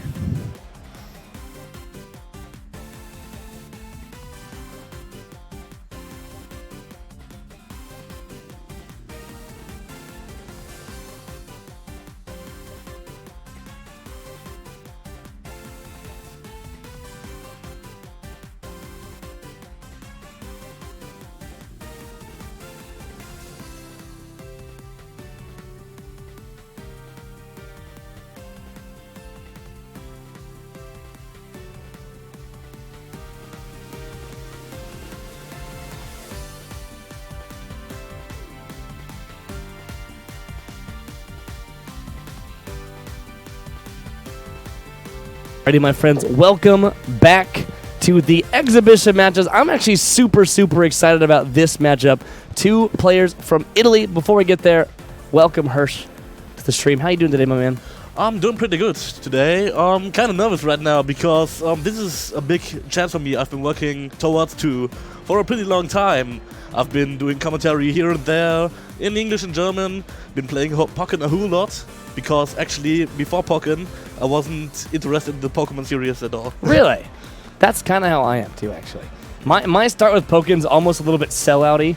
It was like my stream was like we needed to find our niche. And we were doing Smash for so long, but SoCal Smashing was just flooded with streamers. Yeah. And so one day it's like, someone's like, "Do you want to stream Pokkén?"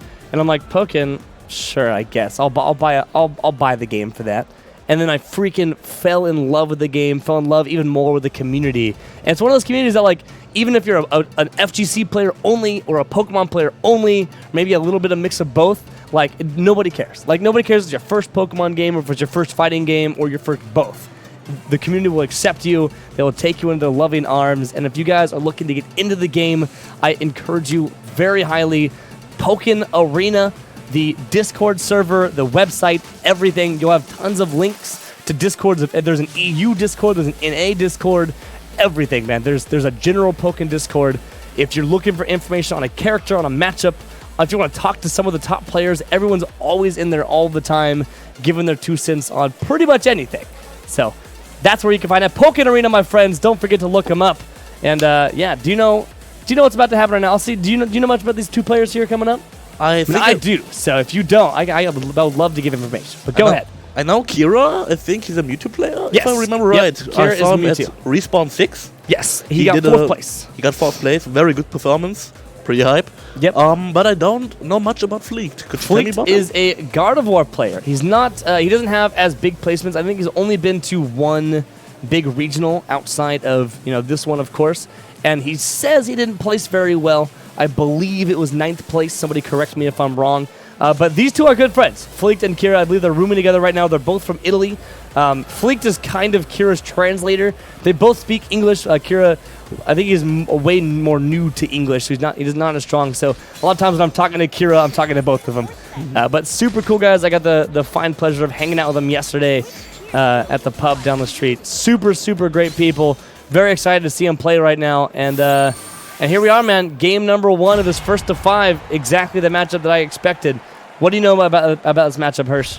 I know this matchup because I main Gardevoir myself. Oh, really? Well, tell me about it, my friend. Give me some information. Gardevoir is a pretty zone-heavy character, Yes. as you might expect, because she has a lot of projectiles in air and on the ground that Yes. can zone out Mewtwo pretty hard, but Mewtwo has a good approach game. Oh, yeah, he does. His neutral game is insane. That homing attack in field phase is ridiculous.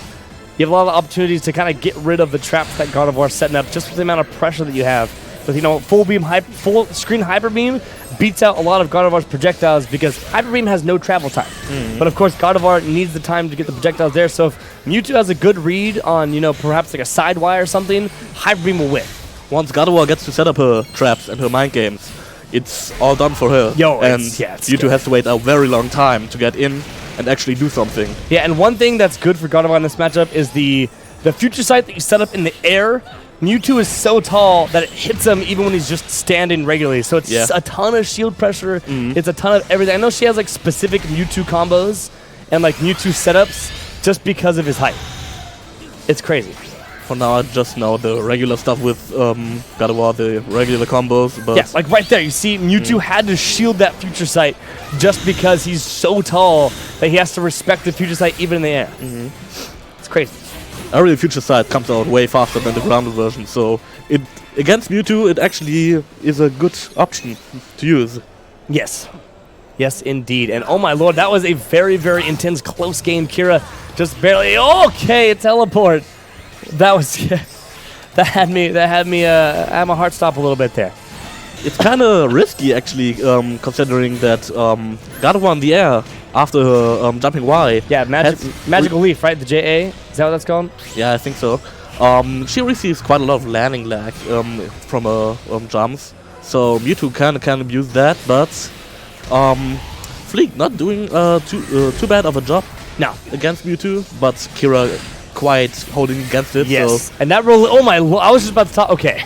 What I was about to say is that Release Mind created a ton of space for Fleet to work with, but Kira had no cares in the world, dashed through everything with that invulnerability, and then just got on a beautiful throw, making the game very heavily in his favor. The J-I-A-D-Y, very confusing. The instant air dash J-Y, almost enough to close it out, but had a nice clash in the air for Fleet. Still in it, man. Oh, this might close it out. No! who might this round get to? This round is very tight, so burst attack. I think he was Not shielded. connecting. Yeah, getting shielded. But very good shield pressure. That was beautiful. Fleet almost got around the counter. So some of you guys may not know is Mewtwo's counterattack is entirely a low. It's only on the ground. So you can jump over it. Gardevoir almost just flew on over it, avoided it entirely and won, but barely landed back down on the ground, taking just the amount of damage she needed to, and Kira taking that round and that game. Almost the last frame hitter. So, going to the second round, Kira up 1-0 in this first to 5 set. Yes, Now indeed. again, very quick combat, and Mewtwo very close to Gardevoir. Yes. What kind of changes do you want to see come from Fleet to perhaps, make this matchup more in his favor? He has to work on his zoning. He has to kind of routinize his setup game, so he constantly has an option to keep Mewtwo from approaching, because he acts like in waves. He has these big waves of big projectiles, but once they are over, Mewtwo has free chance to go through. So right now, pretty even game, but Mewtwo getting quite a lot of speed in. So Yeah, that barrier confusing combo near the wall is just scary. If you can take it into that side strike, that's so much damage, man. Gardevoir now using Synergy Burst. In Synergy Burst, like we said,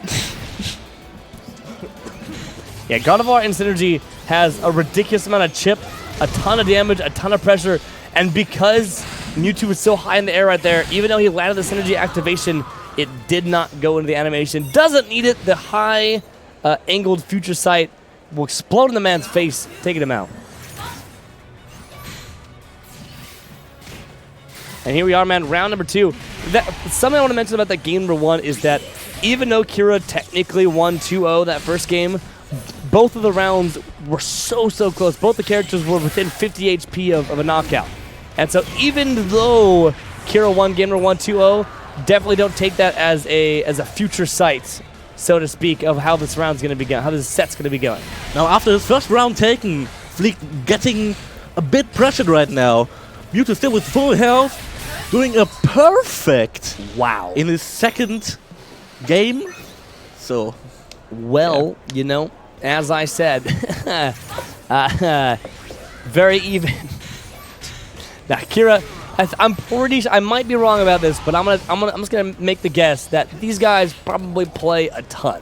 yeah, They're both from Italy. They're hanging out all the time down here. I'm gonna imagine, this is not 100% confirmed, but I'm gonna imagine these guys play a ton. You can kind of see that in their playstyle. They're both they're playing very fast, and they're both committing to options all the time. also they seem like they know their habits, because these matches are pretty one-sided of most, because you can see Mewtwo in this last round, he perfected Gardevoir, and now in this next round, Fleet is almost about to defeat Mewtwo with very much health. So Yeah, a near perfect, but Kira activating that synergy mode perhaps has something to say about it, but no, this should knock out. Gardevoir having got a decently strong grab. One of the strongest dual phase throws as far as base damage goes. But doesn't matter, that was a field phase throw. Definitely gonna get through 60 HP. And just like that, Fleet evening up the set count here in our third exhibition match of the day.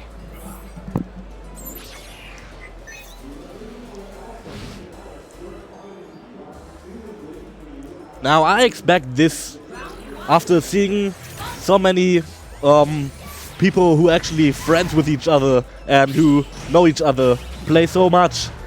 I think this is going to be another Game 9. Oh, yeah. I mean, especially with players, like you said, that play together all the time, much like Gorson and LCF. Jeez. For some reason, I forgot the acronym. Yeah. I'm like, I know Lollipop, Cat, LCF, got it. But much like LCF and Gorson, Also- and even to an extent, the players that we just had, I'm Dragon and Lobotronics, very, very common plays. They know each other. They play each other all the time, and we're seeing that again. Pachirisu activated. The iframes did not come out fast enough, and still got thrown. Now still a pretty even game. Mewtwo landing a critical hit grab. Yeah, that's done. Yeah, this is it. So now threw that man in the air like a rag doll and punched him on the way down. Yeah. Very rude. Not the nicest guy. This is not a pretty way to handle a lady. Yeah, this is the same Pokemon that tried to telepathically take over the entire world. So, I believe it, man. Throw him in the air and punch him. He'd do it again. Doesn't even care. Throwing women in the air and punch. I mean, technically Gardevoir. But now the woman hit back, so... That's true. That's true. I mean, is Gardevoir technically confirmed a female? I don't think so. Could be a male. We don't know. Yeah, I don't know myself. Treating him like a ragdoll, that's for sure. But right now, Kira, woo, getting a lot of pressure with these throws. And the new Magikarp is super cool, man. Like, it activates so quickly. Both now Synergy Burst. Mewtwo using his Synergy attack and actually hitting because... This is going to do a ton of damage. With attack buff, this is going to hurt a heck of a lot. That's one big ol' oof. For those who might not know, Mewtwo's burst attack actually can only be evaded by jumping. Yes. And this is contrary to Shadow Mewtwo's burst attack, who can actually only be evaded by shielding. Yes. This exactly. Counter pierces, of course, it breaks through. And it's a hitbox for Shadow Mewtwo. A big ol' hitbox, too. Mewtwo is a throw, and for, I think, every single grab in Pokkén, except for, like, specific command throws, every single grab can only connect if your opponent is on the ground. There's only a couple that connect in the air, you know, like a Leaf Storm from Sceptile and whatnot. Besides that, all regular grab hitboxes can only connect if your opponent is standing on the ground. Kira now up 2-1. Starting this game pretty strong. Getting good game on Gardevoir. Yeah, did not connect the 5X into the Psy Strike. Just barely too slow and fleeked. Very smart get off me option there, but this should connect, and that JY will get the wall splat damage as well. This was a very good dual phase for Mewtwo right now. Yes. Good positioning, good damage, and everything was pretty well set. Yeah, the future sight's coming out, but Kira just jumping over everything. Flinked, predicting the pressure. That counterattack is so ridiculously strong. Also the fact that she moves while she uses it. Yeah, it's absolutely phenomenal, and was able to get the release mind damage afterwards. Fully charged release mind as well.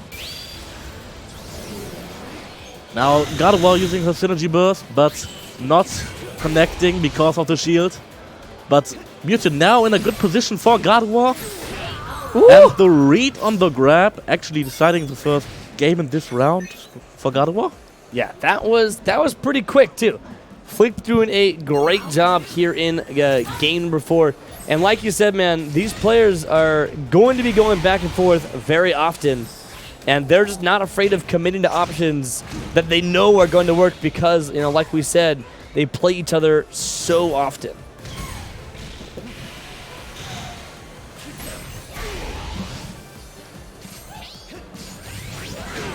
Oh, that was almost a meme. That was very close. The meme beam getting stuffed out by Gardevoir now in field phase. Gardevoir in a little lead with 1 round up. So this might be the 2-2 if Gardevoir handles it right. Now release mind, not connecting. The CA connecting with Gardevoir, and now she's in a pretty good position for Mewtwo, but actually manages to get in a grab. Yeah, and that, like I said, that dual phase throw on Gardevoir, one of the highest base damage dual phase throws in the game. Regular throws, not including command throws. Now, both at pretty low HP, and this might connect. That will. It will connect. Yeah, he committed too hard to the home attack. You cannot cancel it in a frame. And he was so close to the active hitbox from the synergy activation.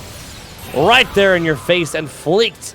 Like you said, evening it up 2-2 here in the Exhibition Max. It's crazy, man. Now, this is some high-quality Gardevoir gameplay, if I might say so. Like, I've seen some Gardevoir gameplay myself, and I've seen a fair share of bad Gardevoir gameplay. Oh, yeah. No, these guys are good, man. I mean, like I said, we might not have the biggest Pokkén bracket in the entire world tomorrow. You know, we're not going to have 1,000 players. I think we're just under 60. I think right now we're at 50, maybe like 52 or something. But all 50 of these players, man, they came here to win. Like, every single one of these players are like at least top 16 contenders, maybe even more.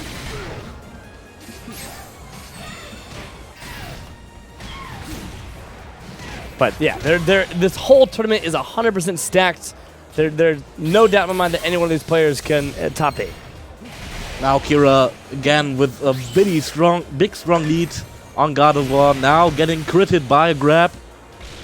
Ending up in field phase. Both have their support charged, just waiting for the right moment to use them. Mewtwo used it. Wow. And hit him with, I think this is jumping Y. Force Blast. Force Blast, yeah. I believe so. I'm sure someone will correct me if I'm wrong. It's been a long time since I studied that Pokemon move. I've been so busy looking at all the new characters that I forgot Force Blast. I'm pretty sure it's Force Blast. I've been getting quite confused with Pokemon moves myself, so yeah. Now they're there, man. It's great. I love that Pokemon Company took the time to, implement some of the animation that you see in the actual VGC, for a long time. So a lot of times you can guess, but this will absolutely connect. That's going to, grab that dash animation, and we're sending this man into whatever this move is called. All these move names are all brand new to Pokkén. So there's no Pokemon knowledge that can let you guess that move. But that was a counter-piercing move. You got to be careful. Kira is sitting pretty low on HP. Can't really press any buttons because that Magikarp is going to be falling from the heavens. Yep, see? The zone pressure's quite high now on Mewtwo, so the next hit could actually seal it. Yeah, Magikarp actually came down, stopped him from jumping over. I don't know if you guys noticed that, but the Magikarp is on a timer. He tried to jump over Gardevoir, but the Magikarp came, smacked him in the head. You cannot get a KO with a support, so he didn't get knocked out with Magikarp, but he actually fell into Gardevoir's attack and lost the round. Talk about an unlucky timing. Yeah, seriously, man. Now again, the grab with the punches like a ragdoll. Gardevoir now in a good position for Mewtwo. But getting the crit, evading the grab, and now getting grabbed by Mewtwo. Yeah, and that should give him a full stick of butter. Mewtwo with Synergy is both really scary and also not very scary, because even though it takes him a very long time to charge it, one of the slowest charges in the game, it goes by really, really, really fast. Absolutely. Look how fast it drains. And in my opinion, the JY becomes a lot worse. So I feel like it's harder to set up combos in the air, a lot stronger. And wow, I mean, as I'm talking about how I don't like the activation, he won the round with it. So, what am I talking about? Yeah. Yeah. So, beautiful stuff to Kira closing out that round, even though, he just lost the last round. And, like you said, like we've kind of been talking about this whole time, it's a lot of back and forth that we see between these players of this caliber. And, of course, they probably play all the time. And here we are, man. Game number freaking 6. Yeah, game number 6. Right now, Kira in the lead, 3-2. And again, getting in pretty close on Gardevoir. In dual phase now, again, really close. Gardevoir has no option to set up a zone game right now. Almost getting out the meme beam again. The meme, I love the meme beam, dude. It's such a funny attack. Yeah, and also, to kind of comment on what you were saying, Gardevoir can... It's not optimal, but Gardevoir can play in your face. Like, Gardevoir does have a ton of in-your-face combos, so it's not necessarily the 100% wrong thing to do to be in your face, because you can play Gardevoir aggressively, but just to play a good neutral game, like you said, you do have to set up that zone, because right now, even though Fleek is getting in Mewtwo's face, Mewtwo is much better at being in your face than Gardevoir is. So when it comes down to those neutral exchanges at that range, Mewtwo will have advantage if Gardevoir doesn't have those pre-set up traps already in play. The thing about Gardevoir's close-up play is that you already have to be in the aggressive lead to actually land a good hit on an enemy who's close by. Now the Synergy Burst hitting with a crit. Doing pretty good damage. Was pretty scary, and this is going to do a ton of damage. Evening out the HP lead a bit. Yeah, and that counterattack is so much damage. Doing so much damage and actually getting close in on your opponent. Yeah. A field phase counterattack, man. Doing like 120 base or something. Crazy. Mewtwo now with EV active and throwing a synergy burst. Has a pretty good option to now get this second Oh, that's round. gonna hurt a lot. Oh. Yeah. And another field phase counterattack. Fleet is on his way to take this round, but yeah, that fire punch, it took him out. And here we are, man. Yeah. 3-3. No. Oh no, 4-2. 4-2. You're right. Kira won that round. You're absolutely right. So this is game possible set point for Kira. I don't know what he's saying. He was gave me the okay sign, and I appreciate that. I was like, my boy. Yeah. 4-2 possible game point for Kira. And this would be the first set of the day that we have not seen go to game 9. Counter deck now snuffing out that Force Blast.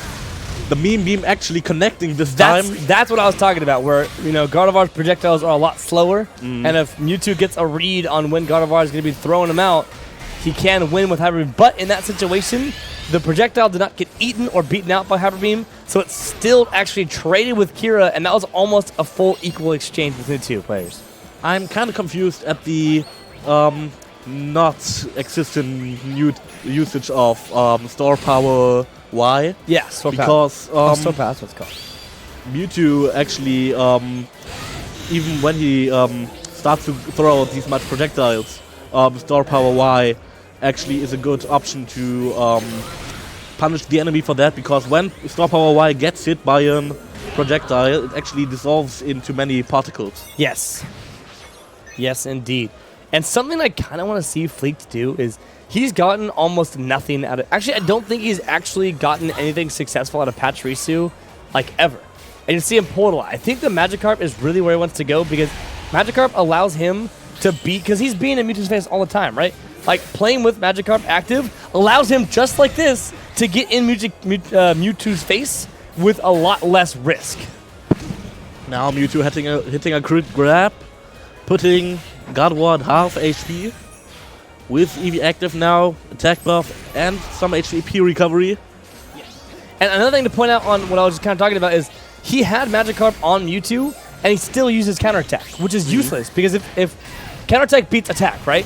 And if Mewtwo ever attacks you with a Magikarp active, he cannot combo you because it hit you once and Magikarp falls down. So I just don't agree with some little things like that, which I feel are, Fleek's kind of wasting his support choice because of that.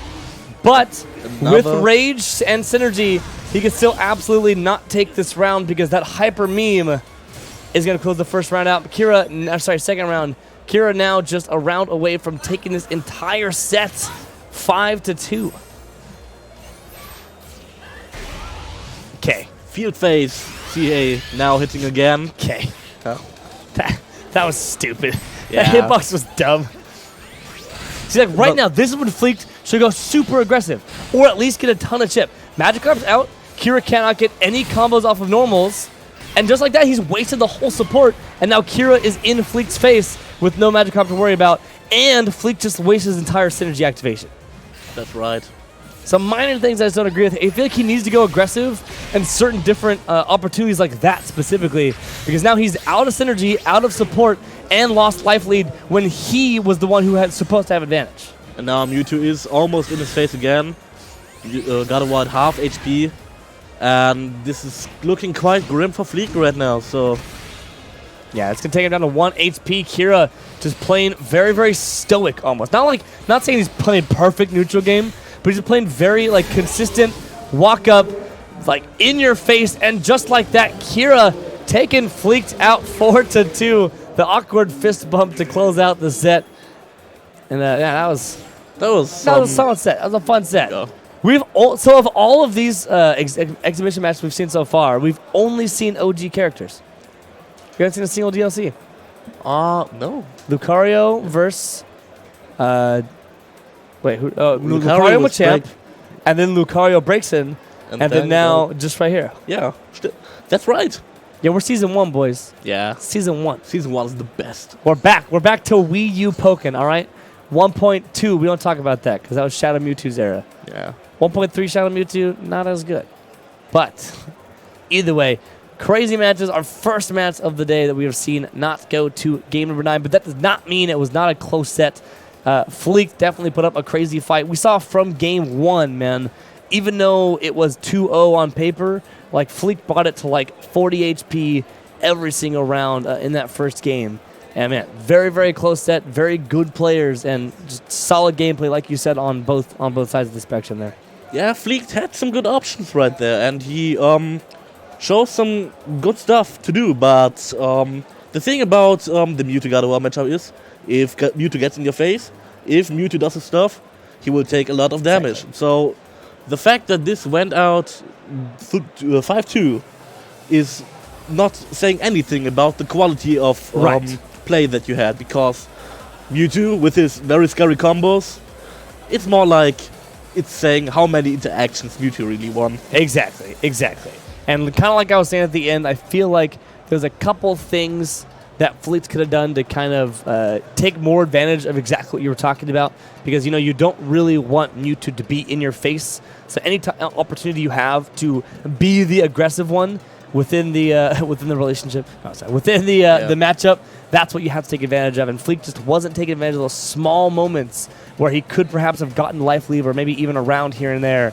And just because of that, Kira ended up winning at 5-2. Quite good evasion with that joke. So, yeah. So, who are we getting next? Well, Zeta's up here, so maybe Zeta's playing. Are you playing? Are you playing? I'll play soon. Soon? Did Kira, the 2 and Fleet and everyone take? Yeah, they just finished. So he's trying to We'll find out. We'll let the stream handle those guys, but I believe Zeta is up here to play. Yeah. Very excited to watch Zeta. I've seen him play a couple characters. I'm splitting the Airbnb with this man, so I've seen him play a couple of characters. I have my sweet notes here right now. It says Zeta is a fraud. What? Who wrote that? It's the truth. The truth. Anyway, yeah. So, not sure who Zeta is playing against, but I'm excited to see the man play. And who else is up here right now? Let's see. Let's see. Oh, is that what's her name? She plays Libre.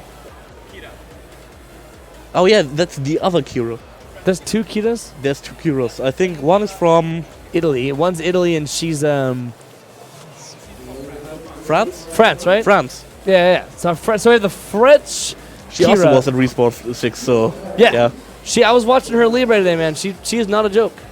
She was actually just playing against in friendlies downstairs. She was playing against the other Kira, who we just saw, and she was bopping him a couple times, man. She's definitely not a joke. I know she's one of the younger players in the community. And most importantly, she's sitting down to play.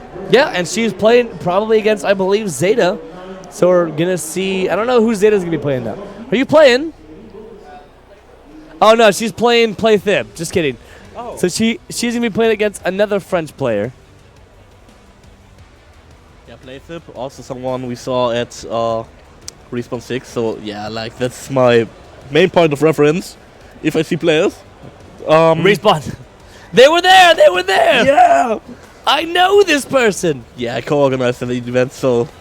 Oh, okay. So you know a little bit about that event. All right, that's fair. That's how I was with Final Round, because I don't know if you know, but I was pretty big in season 1 as far as like going to events. I did a lot of stuff in season 1, and I took a huge break, and then I went to like just Final Round, and then so like every major after that was just me being like, this guy placed 4th at Final Round, or this guy did this at Final Round, just because that was like the only point of reference I had for like the last 3 seasons of Pokkén. It was great. So Yeah, I totally feel you there. Very relevant, of course, because we're now in EU, and that was an EU tournament. So, of course, great point of reference for you to have. And Kira versus Playthib. Who does Playthib play? I think he plays Mewtwo, if I remember right, or Sceptile. I don't quite Sceptile. remember. It's going to be Sceptile. Oh, he's playing Sceptile. I think in the Respawn stream he played Mewtwo once against Jin, if I remember right.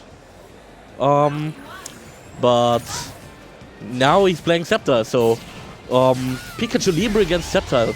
Yeah, I mean, if he played Mewtwo against Jin, it makes sense because Jin, of course, plays Sceptile as well. So maybe going Mewtwo instead of playing the Sceptile Ditto, to be more confident in that matchup. I'm not really sure, but I know that Mewtwo does beat Sceptile, so because Mewtwo can destroy all the traps. But we don't have Sceptile Mewtwo. We have Sceptile Libre. I think it's a pretty similar matchup actually to Mewtwo versus Sceptile. Not saying that Libre wins. I'm not 100% sure on that one. But I know that Libre can do a lot of things to get around the Sceptile traps. And Libre is a very aggressive character with that 8X does counter pierce as well. Now this is actually a pretty fast interaction between them. Much more quicker than the Mewtwo and Gardevoir match we've seen before. Oh, that detect coming in clutch with the Giga Drain to follow up as well. Oh, and Play Fib got that 8X as well to get the beautiful defense debuff and finish out with that Leaf Storm. This man got his combo game down. Yeah, I mean, he had an attack debuff that entire time. But it was still really cool.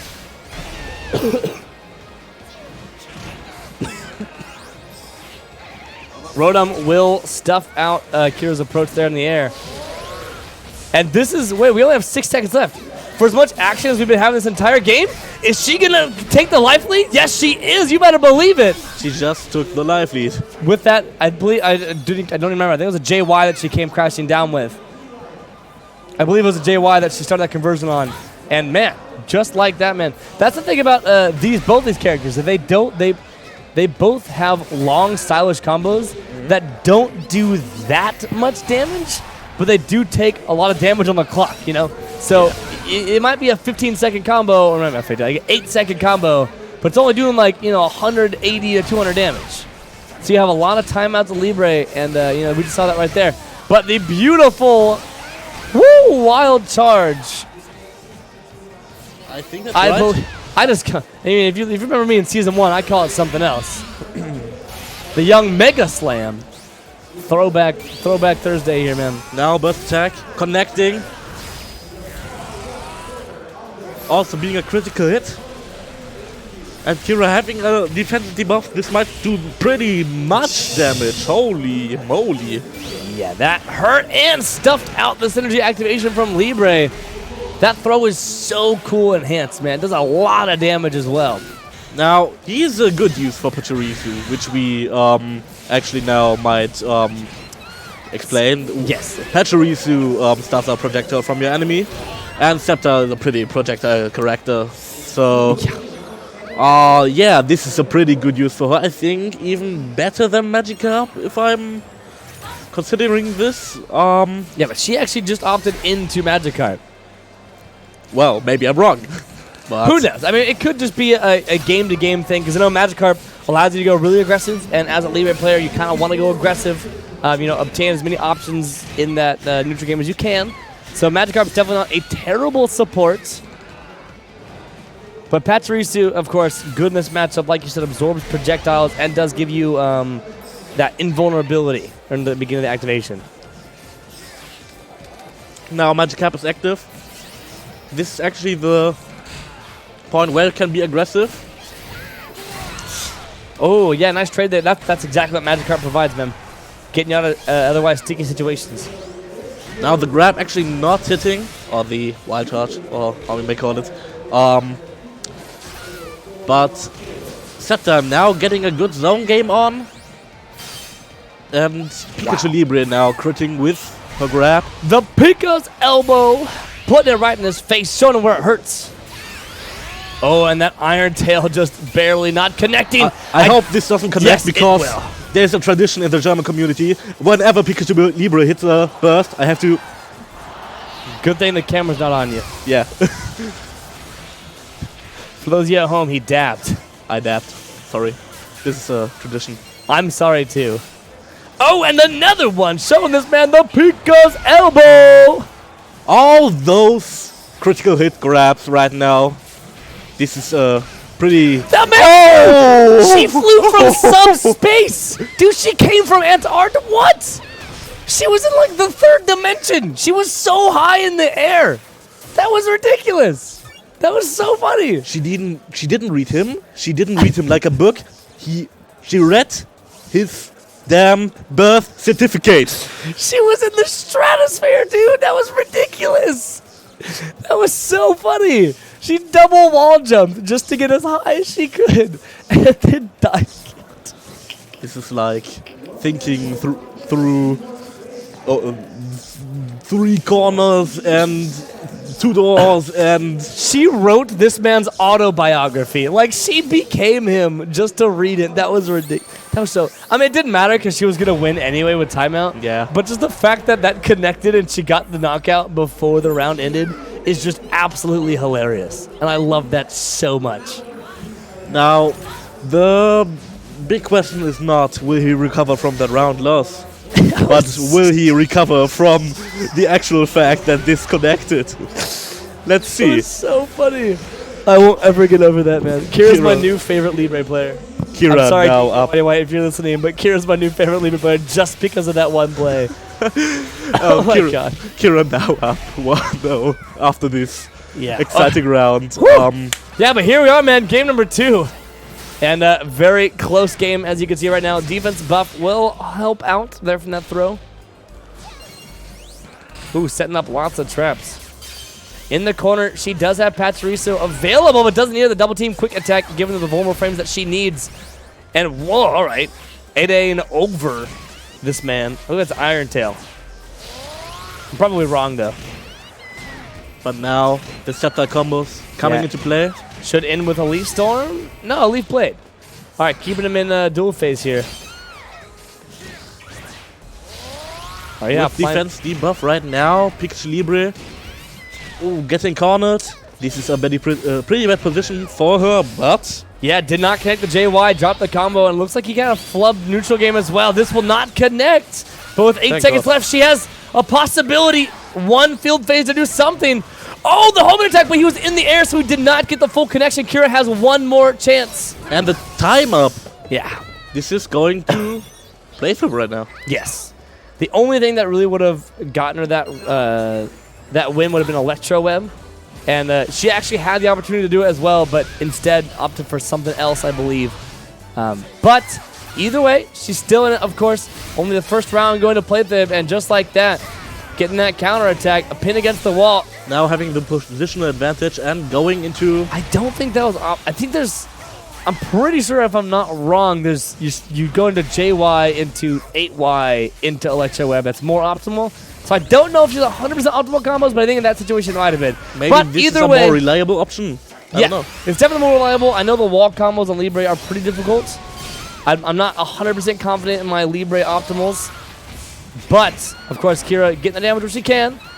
And play the balancing her against the wall. These look so flashy. And now resetting with Rotom. That looks so cool. This was pretty sick. So 81 hit combo. Get out of here. and this pressure right now with all those projectiles setting up. Oh, all right. Yeah, Actually, getting the position advantage. And now getting a counter pierce and a wall combo. And a burst that connect. this will KO, for sure. Against the wall, maybe? Yeah. I don't know if this is still true, but I remember saying this a lot in Season 1. When you wall splat your opponent with synergy activation, it does extra damage. I don't know if that's still true. I don't even know where I heard that from, but I remember hearing that in Season 1. So I don't know if it's true, but I've always said it. Too bad we cannot check it right now. I'm gonna hope that it's true because I like that idea. Now resetting with the Rotom into a long range grab. Not getting the conversion out of off the wall. Pikachu Libre now with a defense buff and a tempo speed debuff. Maybe it's only extra damage because after the animation they would bounce off. Yeah, So maybe that's why. But either way, that could be the. it got the actual KO. reason. That's all that matters. That actually makes more sense now Yeah. that I'm thinking about it because the animation does continue off the wall if it doesn't KO. But beautiful throw coming from Kira and the young Chuplex throwing him over the shoulder, throwing him into the dirt. Into And the wall, possibly, actually. yeah, there you go. Into the wall. You're right. Yeah. And walking him into the wall, but the activation is going to prevent that 50-50. And Synergy Mode Sceptile can be very, very scary, but so can Libre activation. Now both with their player-dependent support active. Yeah, Rotom this versus is- Magikarp. Kira can't jump and Playthib can't hit Kira, but both supports now unactive. And same thing with the synergies. Those supports just fully canceled both player synergies. And this will not KO, but it will enhance Kira for this next field phase. This is Yeah. quite funny that they Valid. have to play the waiting game after they activate their synergies and then their supports. This is like the optimal strategy to snuff out both synergies. Yep, exactly. It was brilliant. It totally stuffed out both synergies, made it entirely irrelevant. Prevented the neutral game that Subtile obtains while activating that synergy burst. Kira kept the level head, and that Electro Web enhanced right at the end. Actually, she ended the game with 2 different Electro Webs, and I love it. The confidence coming from Kira. Because we haven't seen a lot of Electro Webs, especially raw, come from Kira at all yet this set. And so now she's pulling them out here at the end of game number 2. And it did actually secure her the round. And right now, looking pretty confident. 2-0 over Playthib. The roly-poly-oly. Putting that boy on his head.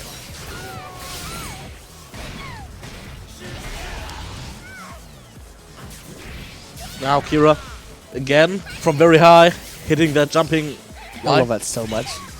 Y or X? That's X. The Y is the, that's JY. Yeah. The ball yeah. that comes out, yeah. Right. Yeah, most dive kicks in this game are all JX. Yeah, I couldn't quite remember right because Libra is one of those characters which I have seen. She did it again from the stratosphere, dude. I love this so much. Those- She wall jumps like 13,000 feet in the air like Shamu, and then comes flying down like a freaking attack Apache helicopter. Like, she's a legend. This is the clear definition of a hard to read. Serious, this is amazing. I love it, dude. I love it. Oh, smash the ground right in front of Sceptile, making a statement like, yo, this could be you. Oh. It's not.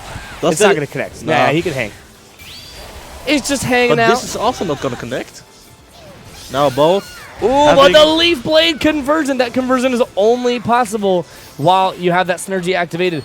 Pachirisu to absorb a whole lot of nothing. But the Leaf Blade. Woo! Easy conversion from Playthib.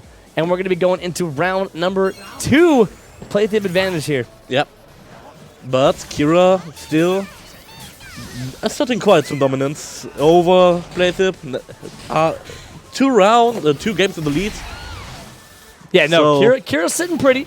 She definitely has the opportunity. The thing about having a 2-0 lead, whether it's in bracket or in a first to 5, doesn't really matter, is it gives you a 2-game window to almost like, I don't want to say play worse intentionally, but play different intentionally just to kind of remove the download that your opponent has. As well as when you play, I don't want to say poorly, but when you play different and your opponent kind of becomes winning, it makes them play different as well, and it makes them more readable.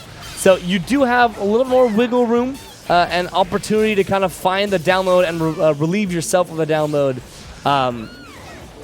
and kind of remove that momentum swing that you might have. Also maybe setting some new fake habits into your enemy's mind. Exactly. And now Libre with attack buff and defense buff. Yeah, attack, defense buff, enhance Electro Web does an absolute ton of damage. And the flash kicker! But both pretty even right now from according to HP. Now they have to play the waiting game. Yeah, it's the exact same situation. Except for Rotom's not out yet, and the JY was converted. The Electro Web not going to be enough, Oh. but Magikarp, like we've been talking about this whole time, allows you to go more Now aggressive. he's waiting on the Rotom, resetting, and Is this going to kill or KO? this was very smart. Like, waiting for the Rotom to actually connect with your finishing blow. This is a smart move. That was brilliant. Yeah, played that very smart. And that was actually on reaction, too.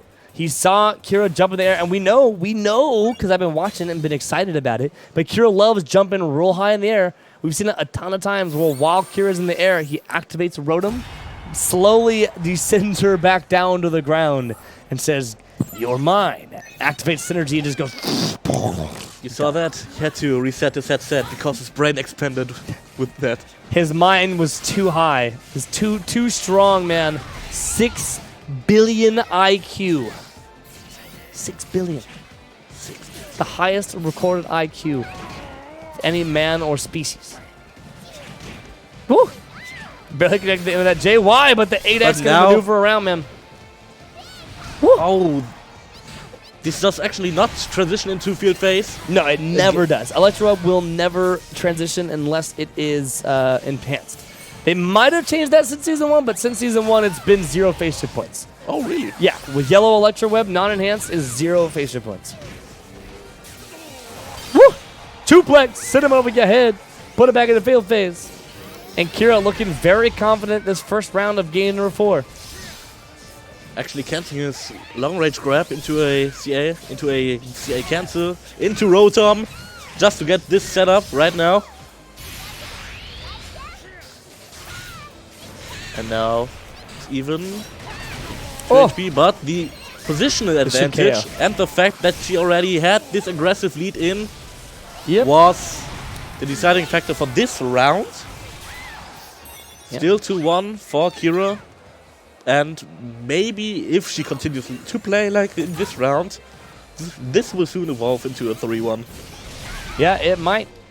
And that would have been, in a tournament set, a win for Kira. But this is not tournament set, this is exhibition. First to 5, Playthib still playing really well, keeping up that zone right now. He wants to make sure that he has enough space, but hitting the Leaf Storm. Just goes at it, man. Woo! And the Teleslash from the heavens descends down upon you. Never mind my statement from this beginning of the match. This is looking quite well for Playthib right now. Yeah, Playthib turn on the heat, man. Even though Kira, I don't think Kira's doing it. She's not doing the play worse intentionally strategy. But Playthib must have figured something out, because this conversion gonna take it to a very, very close situation for Playthib. A single hit, a stray tickle even, will close this round out, and that grab will absolutely knock out Kira, giving him a second hope here in game number 4. You have to think about it like this. Kira's not doing the play worse strategy. Playthib is doing the play better strategy. Yeah, there you are, my man. Yeah, Playthib setting up these traps already, trying to make it so Kira has less options in the field phase. And the Leaf Blade, a beautiful way to stop the aggression from Libre. Libre now hitting with jumping wide, cannot convert out of it. No. But woo! The positional advantage is strong. Press, so smart. The grab actually getting evaded by Satire. The positional advantage is now gone. And Rotom is active, resetting into a grab. Yeah, the Giga Drain does actually, it took away Kira's synergy activation. So she had a full stick of butter, the Giga Drain took it away, but, of course, losing deal phase actually gives you synergy, which is hilarious. But, either way, Playthib, that Teleslash, beautiful stuff. We should see activation come from Kira. Did not want to deal with the 50-50. And this is Playthib's game to lose. If he plays too confident and doesn't activate, yeah, there you go. Okay, I'm glad he activated.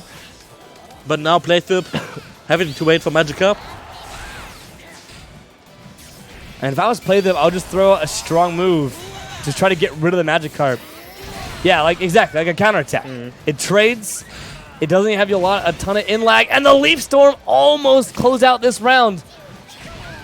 Oh my lord! Oh, the wake up counter not going to be good enough. This is the thing I've been waiting for right now. The whole waiting from Pikachu Libre actually had to result into in a rock paper scissors situation, which she managed quite well, and the lead goes to Playthib. Playthib barely by like 0.30%. That was ridiculous. It was 62 HP to 60, and percentage-wise, I think they actually have a same HP pool. Do they have the same life? Maybe off by 30. I think they had like a few points difference in life, but the percentage difference was like 0.30%. No, it's the same. 570 to 570. That's what I thought. Yeah, identical HP pools. This man won by 2 HP. 2 HP! 2 HP. Wow! And speaking of the number 2, it's even up 2-2. Playthib versus Kira is a 1st to 5, my friends. Man. And we had Kira up 2-0 in the beginning of this, man. Playthib turning up the heat. Kind of stealing that last round away, man. That was Kira's round to lose, and boy, Playthib made it happen. Catching the falling line now with ACA and getting the position advantage now in dual phase. Scepter now evading the pressure. And Scepter now setting up Rotom into the Giga Drain. Yeah, Kira actually activated her JA, so she was about to come flying down from the heavens. Not managing the Giga Drain conversion. And I love that. He's just hanging in the air. He's like, stop! this was weird. Get down here! I'm gonna headbutt you. And she did, and I love that. Libre now in burst mode. With Pachirisu still active. Just as I said, she activates the Pachirisu. And now it's for her to either connect this burst attack or to make something happen with the burst, but she doesn't. And No. now she gets Yeah, man, that should converted be it. into a Leaf Blades. Nah, the next hit could nothing seal that it. can happen. Nah, And it doesn't even yeah, matter. this will seal it. She didn't even need to seal it. 400 HP to 0 with 4 seconds left. There's nothing. A whole lot of nothing. But here we are, man. Round number 2, game number 5.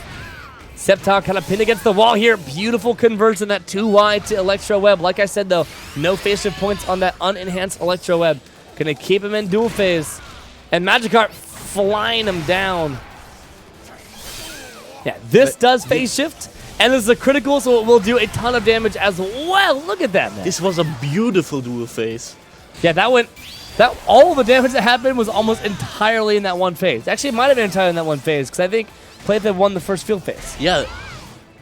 I think she evaded his pressure back there, but I couldn't be wrong, but Either way, good advantage here for Kira, but with Rage, this is a single conversion away from a dead even game.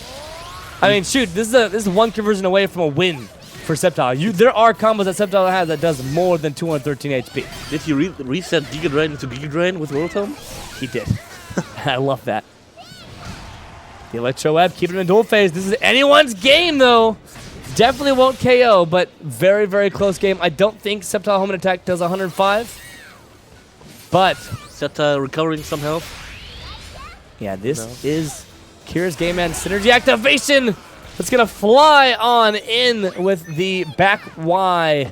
Even in games and rounds. Now, the next round will decide who will take the advantage in games. Oh, yeah, exactly.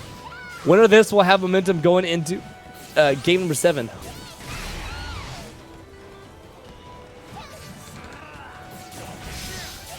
And I'm just actually getting word from the man himself. There was a change in DX. Electro Web now has 3 phase shift points. So I was wrong. Oh. So unenhanced Electro Web can phase shift. I just got word on that right now from HQ. So I apologize for the misinformation.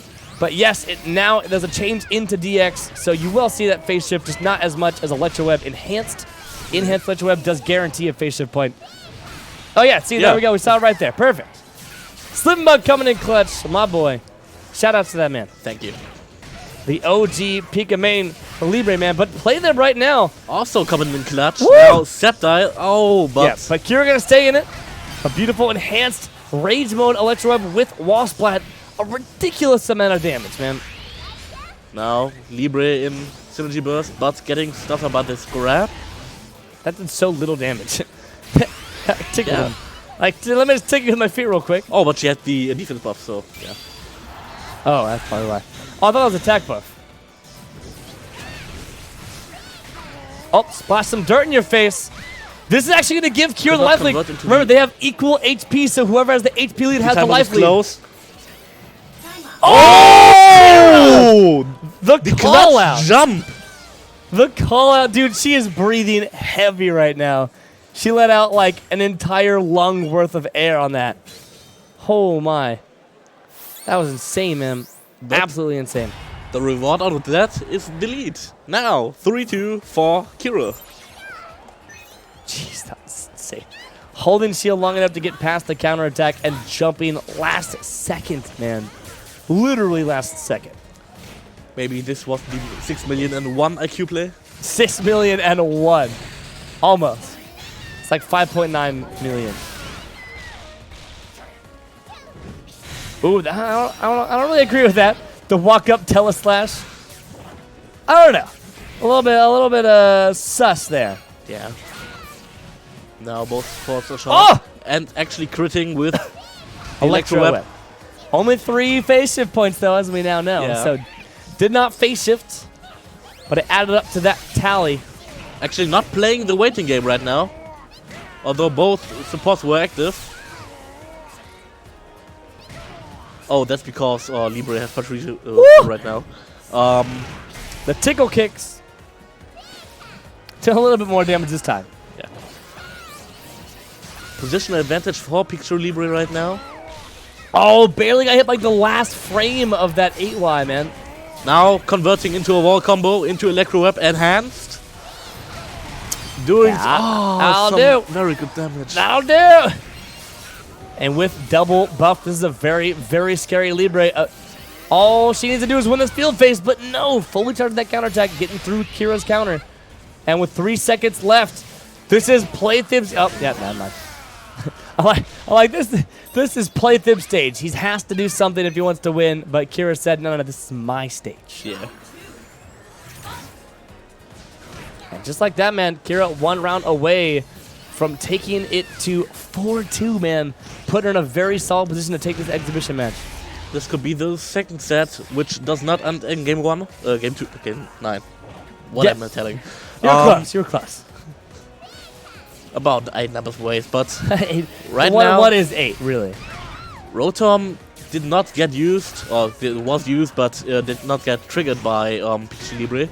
Now Libre with Magikarp charged, and quite some health down. Actually increasing her defense by using her moves. And now Sceptile is still with full health almost. Oh Doing my some lord. quite good defensive That work. was a full range grab! She grabbed Sceptile with like the hairs of her little tiny paws. Like that was crazy. This work of evasion was disgusting. This was like she predicted everything Playthib would throw against her, and still made it through and hit her with the grab. Insane, man. Insane. Insane. But Kira here playing a little bit from behind. But this is Libre we're talking about. That should not connect. Rotom barely stuffing it out. And that's pretty big for Playthib. Actually, they both have synergies. It doesn't really matter. But the timeout. Oh, I didn't even. I wasn't even looking at the time. Yeah, that was pretty big for Playthib.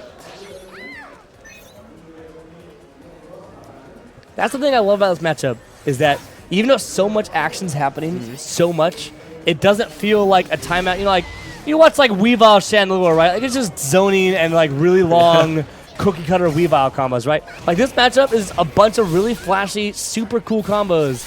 It might go to timeout, but you don't even notice it, man. Speaking of flashy right now. Flashing him up with the Electro Web, but oh, Chad, that move does so much. Leaf Storm does so much damage, man. But actually hits Playthib with some debuffs, so might overthink if this was the right choice. And now phase shifting unenhanced. Yeah, phase shifting, enhanced Pika Libre, not the most fun thing you want to be going against, especially when Kira is on game point right now. Both with a speed debuff and Pikachu Libre with a defense buff with very high health. And now with Pachirisu active. Yeah, gonna be absorbing those projectiles. No longer active. I think she has time to shield. Yes, she does. Does not connect. Oh my lord! Whoa! Disconnect? Oh no! Oh my lord! Kira dancing around this man. Oh what my a god! Connection! Kira predicting the jump, smacking that man from the sky. What a conversion! This was absolutely awesome. And that's going to be 4-2 in Kira's favor, man. Bonkers. These guys are going absolutely nuts right now. And this is just, okay. This is freaking exhibition. Nothing's on the line. It's just for pride. There is nothing these guys are playing for other than they love playing Pokkén, and they're here in Sheffield for the regional qualifiers, man, or the world's qualifiers. And they're here to have fun, man. And this is how intense the games already are. And these aren't even like the people who are talking about top. These are like the quote-unquote lower-level players, which I think is just shenanigans. Because like I said earlier, man, I think anybody here today can top 8. I think every single person has the potential, and you're seeing it right now with this kind of caliber of play, man. If you weren't looking at the overlay and the set count, you might have actually guessed that this was a real match because those players are giving it their all. Yes, they are, and I love that about the Pokkén community, man. They don't have Johns. They don't just do shenanigans just because it doesn't mean anything. They're here to practice. They're here to learn, and of course, they're here to freaking play, man. And playing their hearts out, that's what they do. Right now, Playthip in the lead, in the HP lead, with a tempo speed debuff, and Libre with Pachiriza active, and now full synergy charge, and now in burst mode, in the positional advantage. Hitting a crit grab, enhanced electro web, and now even the game up entirely, actually taking a small life lead. 10 seconds left. Kira is either going to drain the clock out or go for a risky maneuver. The electro web is not what she wanted. Grab, and now 5 seconds left on the clock. Now, Kira has to do something if she wants to win this game. What's it going to be? She's going to the classic step into trap and lose the round. That, you know, you hate to see that. When I see something like this, yeah, it reminds me of Smash Brothers Brawl when there was tripping still active. It's like, and the high-tit situation, and he falls over, and the game's over. All right, cool. Go home, everybody. Hitting the flying press into the phase shift, but Scepter now countering with the Giga Drain, not getting the wall splat, so no conversions out of it. Oh. Jumping bouncing around like a pinball right now. Like a yellow wrestler pinball. A yellow wrestling pinball of doom and friendship. Because this is Pokemon. We keep it family friendly, right? There's just happiness and friendship here in the Pokemon community. But the wild charge, not going to be enough. All right. Converting into the electro web. It definitely wasn't 100% optimal there. But got the damage out, got the debuff down. That's all that matters. Kira needs to focus on just playing that right neutral game. And she can still take it even if she's not using the 100% textbook optimal combos. It's more about doing what you're comfortable with. At the end of the day, if your combos are going to make you play more confident, then that's what you should be using. Quite a lot of conversions right now being missed, but this is looking quite good for Playthip right now in this round. Maybe he will catch up. I love how he used the hang to stall out the Teleslash. It didn't work, but I love the idea, and right now Kira needs to make something happen. Here comes the Electro Web. Watch, I guarantee it. I guarantee it. Electro Web, here it comes. Oh my! What? Wait, I thought he shielded the first hit. Did you not see the shields? No. I saw a shield. I swear I saw a shield. Maybe... Did he let go of his shield? I don't know. I'm just going to mark that up as a solid read from Kira and move on. A beautiful way to take that round. And now we got set match points for Kira here in game number 4+2+1 quick map 7. Game number 7 of his exhibition match. Oh! All right, that was cool. This was a good conversion of the fleet play. Woo! Snipe from the heavens, my man. Discharge, putting in work right now. Rotom now active. So Libre not in the position to jump. Has to play very careful. And a lot of like 8X, 8A, and a couple other moves. If she did that, oh, wait, I thought that put her in the air. Maybe they changed that. But Libre not hitting. Yeah, I'm pretty sure 8X, Quick Attack, and 8A all put Libre in the air, and Rotom will activate on that. Yeah. And all of her combos rely on those moves, besides Wild Charge. So, either way, right now, Kira playing from way behind. But this is Libre. She does have synergy activation. So this is her game to win right now, man. Both with synergy now active. Did she commit? No, she didn't. All right, no activation available After from missing Playthip. his synergy burst, now in a bad position. Although he has a life lead, but this doesn't mean much against Pika Libre, but... Yeah, the conversion, man. The synergy activation follow-up. And the Teleslash is going to be enough. Playthip taking game number 7. Going to be moving on here, man. 4-3. This man he wants will a game catch now. up. Maybe. Yeah, no, what we saw, dude, this is exactly what we saw in the beginning. It was 2-0, Kira's favor, up 2 games, and then Playthip brings it back 2 games, brought up to 2-2. Now, same exact situation. She was up 2 games, 4-2, and now this is potentially the same exact thing we saw from Playthip, where we're going to have 2-game streak and bring it up to possibly a game number 9. We don't know, man. This has been 7 straight games of possible download on both ends. We have no idea who has the superior edge there. And, man, I'm excited to find out. Game number 8. Kira versus Playthip, man. There was no apparent change in playstyle right now. So I think this is pretty fluctuating thing that happens between them. I think they play often.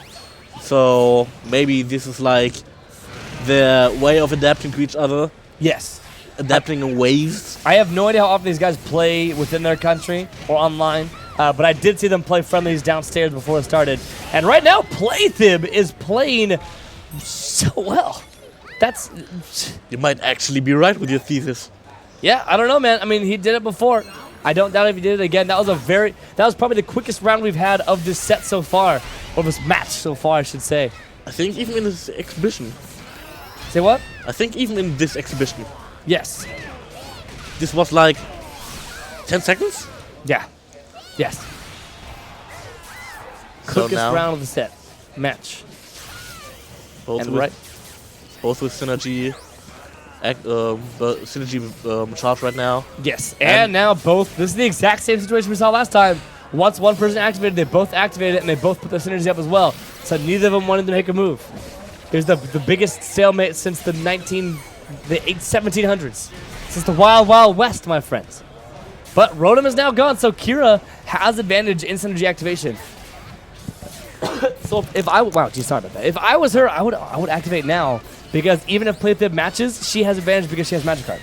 So if I was her, I would activate, try to take this round, and because Libre has one of the fastest charge in the game, she's sitting at 100 CC while Sceptile's at 150 CC for charge.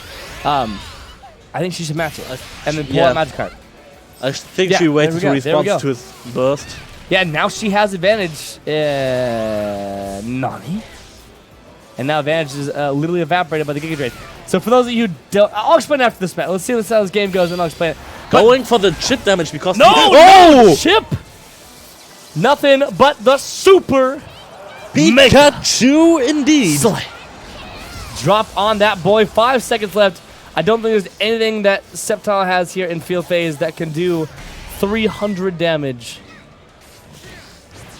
Okay, now. So something I want to mention really, really quick is we saw Magikarp go away, because this is true in a lot of things. True with Darkrai, Bad Dreams Rising State. It's true with most supports that are state active. Yeah. If there's any command grab that goes into animation, the game actually resets the state and removes all activated things. So traps, stuff like Magikarp and Rotom and Bad Dreams Rising. So we saw when Playthib landed that Giga Drain, it removed Magikarp from play. So very smart play from Playthib, but right now Kira is looking like she wants to close out this match, taking a full like 200 plus 300 HP lead, and she's on match, set, game point. Now Rotom active. Again, this is a very bad thing for Libre. Getting that wall splat, but not getting anything out of it. But now in this position advantage, Sceptile evading and doing quite some pressure with jumping stuff, but Libre hitting on the wall, and this might be that will do it. That should absolutely close it out as Kira takes it over Playthib 5-3.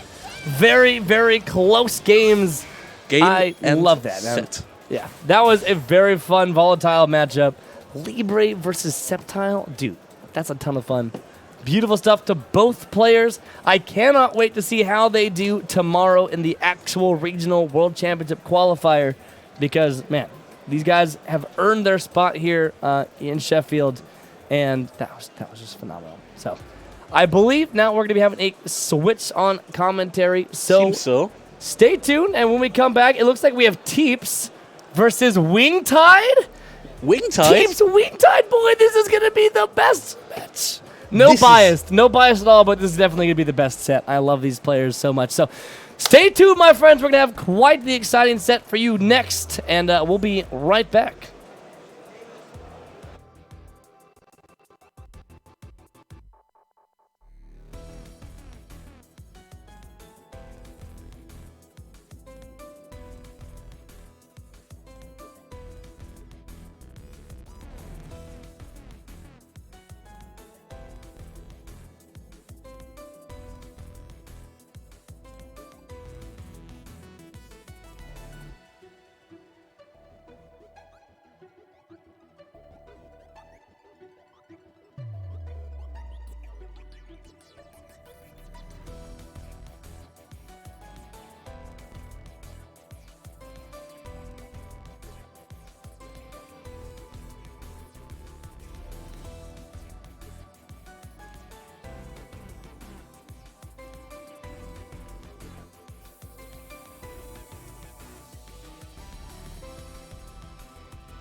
Now we're back in prospect of this upcoming match, Teeps against Wingtide.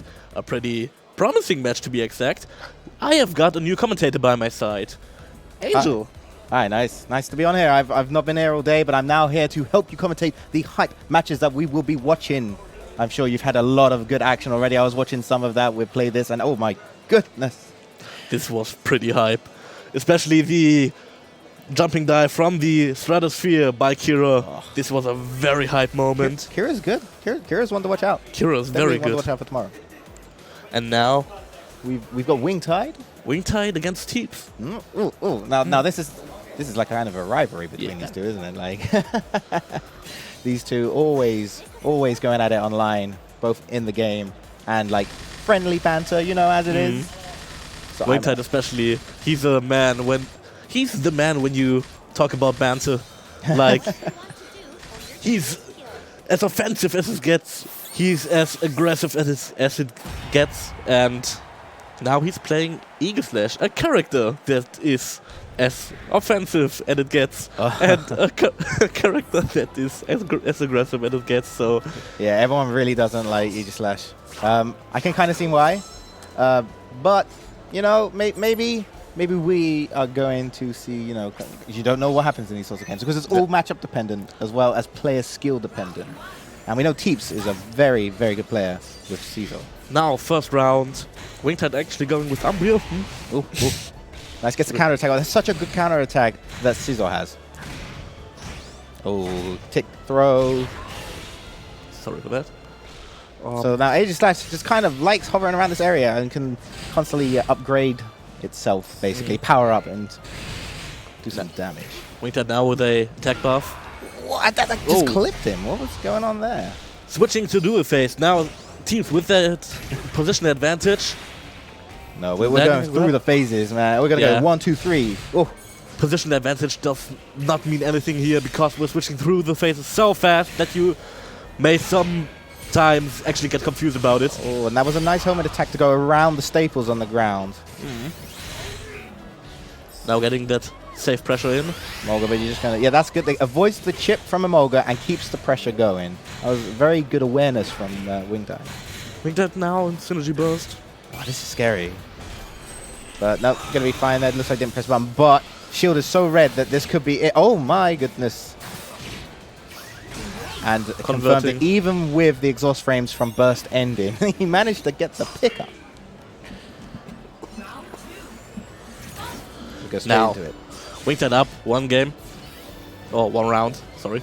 Yeah, I know. Well, that went for a long time. And Yeah. that's because these two players are at such a caliber that they literally take advantage of everything they can. And they're just so aware of everything. So it's kind of harder to get in on someone who's like that. There are actually quite a few scissors active in the scene right now, I think, in the EU. Because there were two, like Lobotronics and Teeps, but now there's only Teeps because Lobotronics switched to Breakson, the traitor. Yeah, there have been a lot of switches recently. The tournament tomorrow, the chance to go to Worlds is such a big thing Yes. for these players. Well, that they are all kind of like going through these stages. Oh, maybe I should do this, maybe I should do that. And like these exhibitions are going to show the kind of like a taste of what we're going to get tomorrow. But now we can see the work Caesar can put on by Teeps, but I know it's unfortunate. He went from like completely almost getting perfected, he brought it all the way back, and I just couldn't get past the finish line for that one. Yeah. I mean, that was only the first match as well. Yeah, the first match that goes Wingtide. Yeah. And like, you see the concentration on these two. That's a very interesting controller position for Teeps. I don't know. His arms are like, it's all those lifting he does. That's how he trains with this character. He's pulling that up, that controller. Yeah. Do you think if this goes on like Wingtide will win every round, do you think Teeps might switch? I mean, it's possible. This is like kind of dodgy because Aegis Slash is like really good in so many areas. That I imagine a couple of these guys here, guys and girls, have got counter picks specifically for Aegis Slash. I mean, I would. Like, look at this. Look at this. You're in the corner. What do you do? Oh my This goodness. pressure is the nuts. Oki. Even just like, I'm just going to use Umbreon in your face. That's how we do it. Wingtide dropped a combo and still got the pressure on. Yeah. This was like... But this is good with Swords Dance so we can actually get some upgraded moves. Which is kind of hard to do. Oh, yeah, doesn't need to go in. Okay, again with the sword stance. Just that is such a good counter attack. Just all of the frames. Yeah. Just all of them. And that counter attack, yeah, good. Good CADC. If he didn't cancel that, he would have been punished. Do you think this is it? No, he's going to get the grab. It's going to be like, oh, okay, I take that back. That did so much damage. This Whoa. did pretty much damage. He got hit by the claws. To be honest, I wasn't really expecting it to finish it too, but I thought scaling would kick in. I mean, that was a long combo. yeah. Ooh, this is a good opportunity. Yep, swords. No, just one. Okay, he tried to get him catching, trying to move in, I think, on Wake Up. Trying to hit with the bullet punch, but Bullet punch, you gotta go faster than the bullet. yeah. But not that far. Oh, he couldn't. There is actually a way to punish that with characters, I believe. Umbreon. Yep. That's okay. We're gonna switch the field. Gonna throw out our stuff. Look at these swords everywhere. Oh. Wingtide not yet resorting to synergy burst. Might do it here just for chip. No. Oh no, his is punishable. Now isn't he's it? doing it. Oh my god, he just does it again. Yeah. Tit for tat. Going into defense mode and now into the burst attack, Oh, not connecting no. and getting punished with Yeah. a grab. Now that's what I like to see. You can't be afraid. The moment you're afraid in like Pokkén, that's when it kind of the tables turn. It's like, well, I'm going to take advantage of this. It's my turn now. Yeah. The moment you get feared, the enemy has you in his hand. Yeah. And well, that's scary. Oh, it's down to the wire, and that is, oh no, he dropped it. That's really bad. Oh, the grab calling out and getting this game even. Yeah, I mean, this is very even. Yeah. Like if this is, this was going to be like tomorrow. Every match is just everyone's going to be on the edge of their seats. Gonna throw out a little buzzsaw there. Wingtide's Oki with that triple slash. Get the nice positioning going on. What's he going to do? Oh, he's waiting. I think, man, he's really baiting out for the DP. Getting hit by Emolga, trying to set up his safe pressure. Yeah, that's probably the best thing you can do off of Emolga here is just shift to get the burst, Yeah. the synergy. Ooh, oh. Now. I mean, I'm surprised I haven't seen more projectiles infill phase from Teeps because it is very good in this matchup, I feel like, to just throw out a projectile far away and just kind of go in with it. Keeps giving up his positional advantage. Ooh, nice jump out. It's the bullet oh, wow, he got hit by the bullet punch follow-up. This isn't good for him. This is the thing I like most about Caesar. These awesome aerial combos. Oh, the basketball combos. Yes. Yeah. The full screen, he says such good to confirm from that far away. And I think it helps in these sorts of matchups where you have like the mid-range, long-range dominance from a character like Aegislash. Wingtide now getting forced to use the synergy burst. Oh, the perfect guard. Oh my! And with a slish/slosh, he is gone. Wingtide actually laughing his mind off. We need to keep this PG. He's got a big old grin on his face, and you know what? After that win, I would be. It's like kind of like a psychological aspect as well, because you know if your opponent's winning and having fun, you're there like, oh no, man, this isn't good. He's not even respecting me. Isn't even in my final form. But now teams must try to get Wingtide to respect him, because Wingtide is up 2-0. Yeah. And Very solid start. although this is even, this is starting to look grim for teams. Gets the boomerang shield out. Finish this combo. Grab. Yeah. The grab with the included HP recovery. This is tasty. I know, this is crazy. Oh, and he gets a shield break. I'm surprised there was no dodge there. Not that it matters. Boom. And we're back. Teeps is like, I like it in field phase. Can we stay here, please? And every time Wingtide's like, no, straight away. Back again. Back to your room now. Oh, and that punished. And if he hadn't dropped that, it might have killed. But it doesn't matter. Teeps is like, oh, I had this anyway. I saw the future, and I wanted to put a bit of a show on. Now Teeps with a game lead. And Wingtide with his attack buff, Eagle Slash almost in attack buff the whole time. It's so scary. Just have Aegislash charging in your face and know that it's like you can't do much. Yeah, Look this at is this crazy. damage. It's like Such a bad position. Like the reverse burst just to keep him in the corner. I like it. both resorting to synergy mode. Not yet used their synergy attacks. Ooh. And nothing, that's the stare down until... Oh, No. trying to get some sheer pressure on, Yeah, but not unfortunately. not even going to red. I mean, at least he got the chip damage off. That's very important. Yeah. No bullet punch. Ooh, ooh, what is this? They're literally seen into the They're future. playing the waiting game. I think they're waiting for each other's support to come out. Yeah, and as we saw there, Amolga doing the work. Teeps needed. And the staples. Looks like you don't need to go to the stationary store.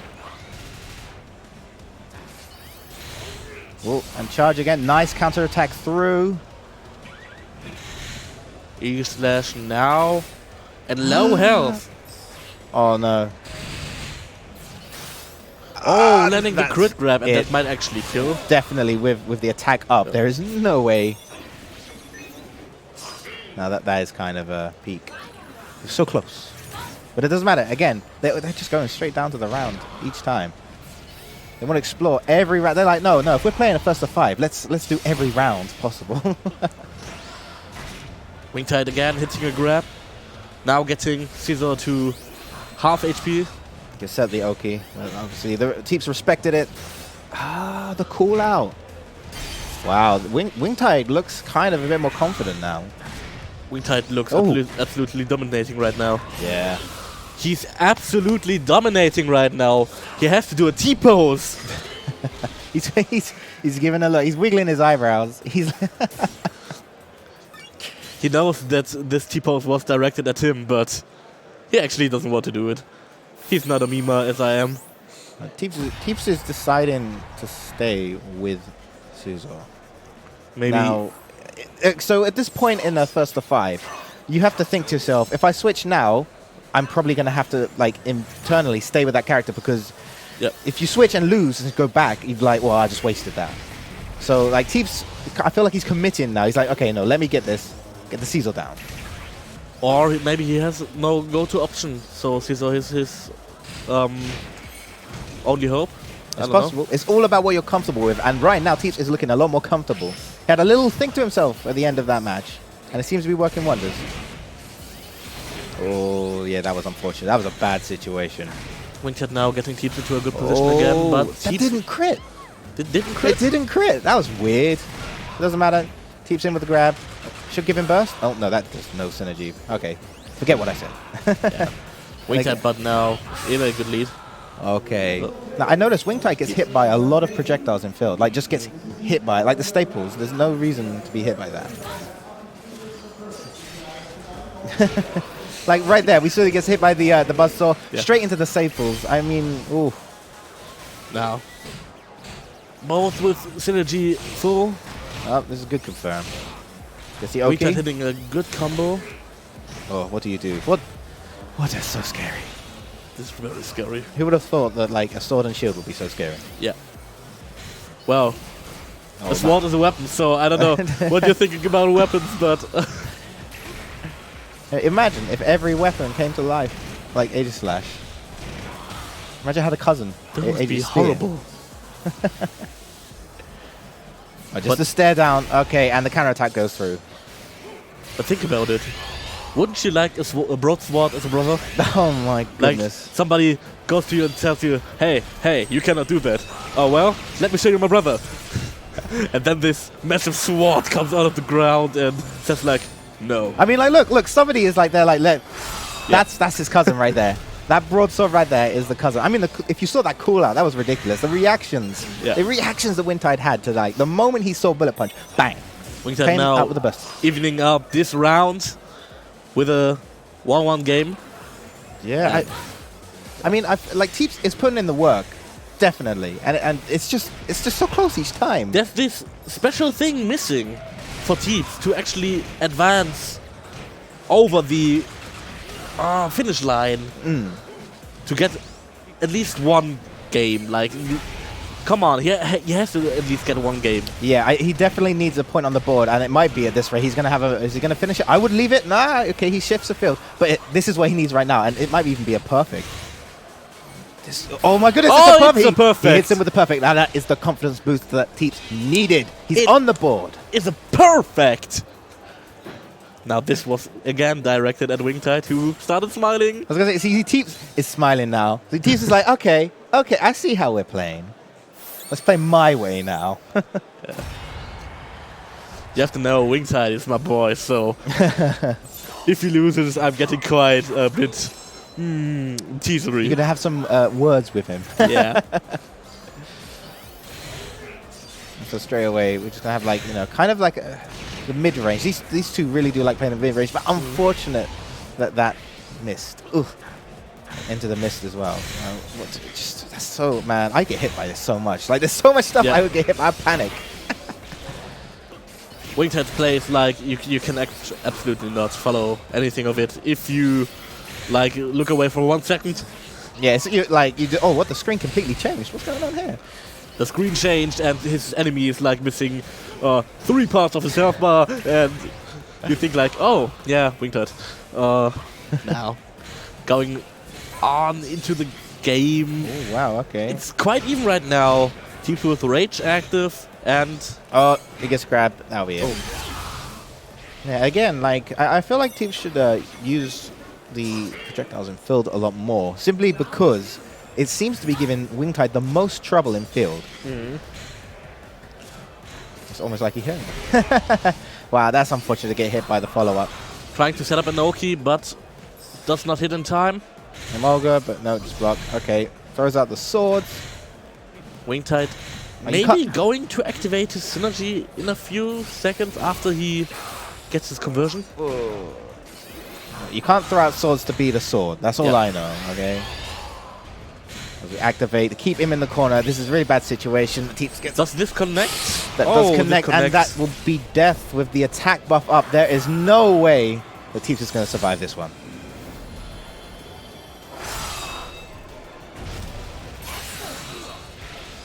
Now, Scissor fainting and Wingtide with the 4-0. Yep. 4-1. 4-1, sorry. 4-1. I actually, yeah.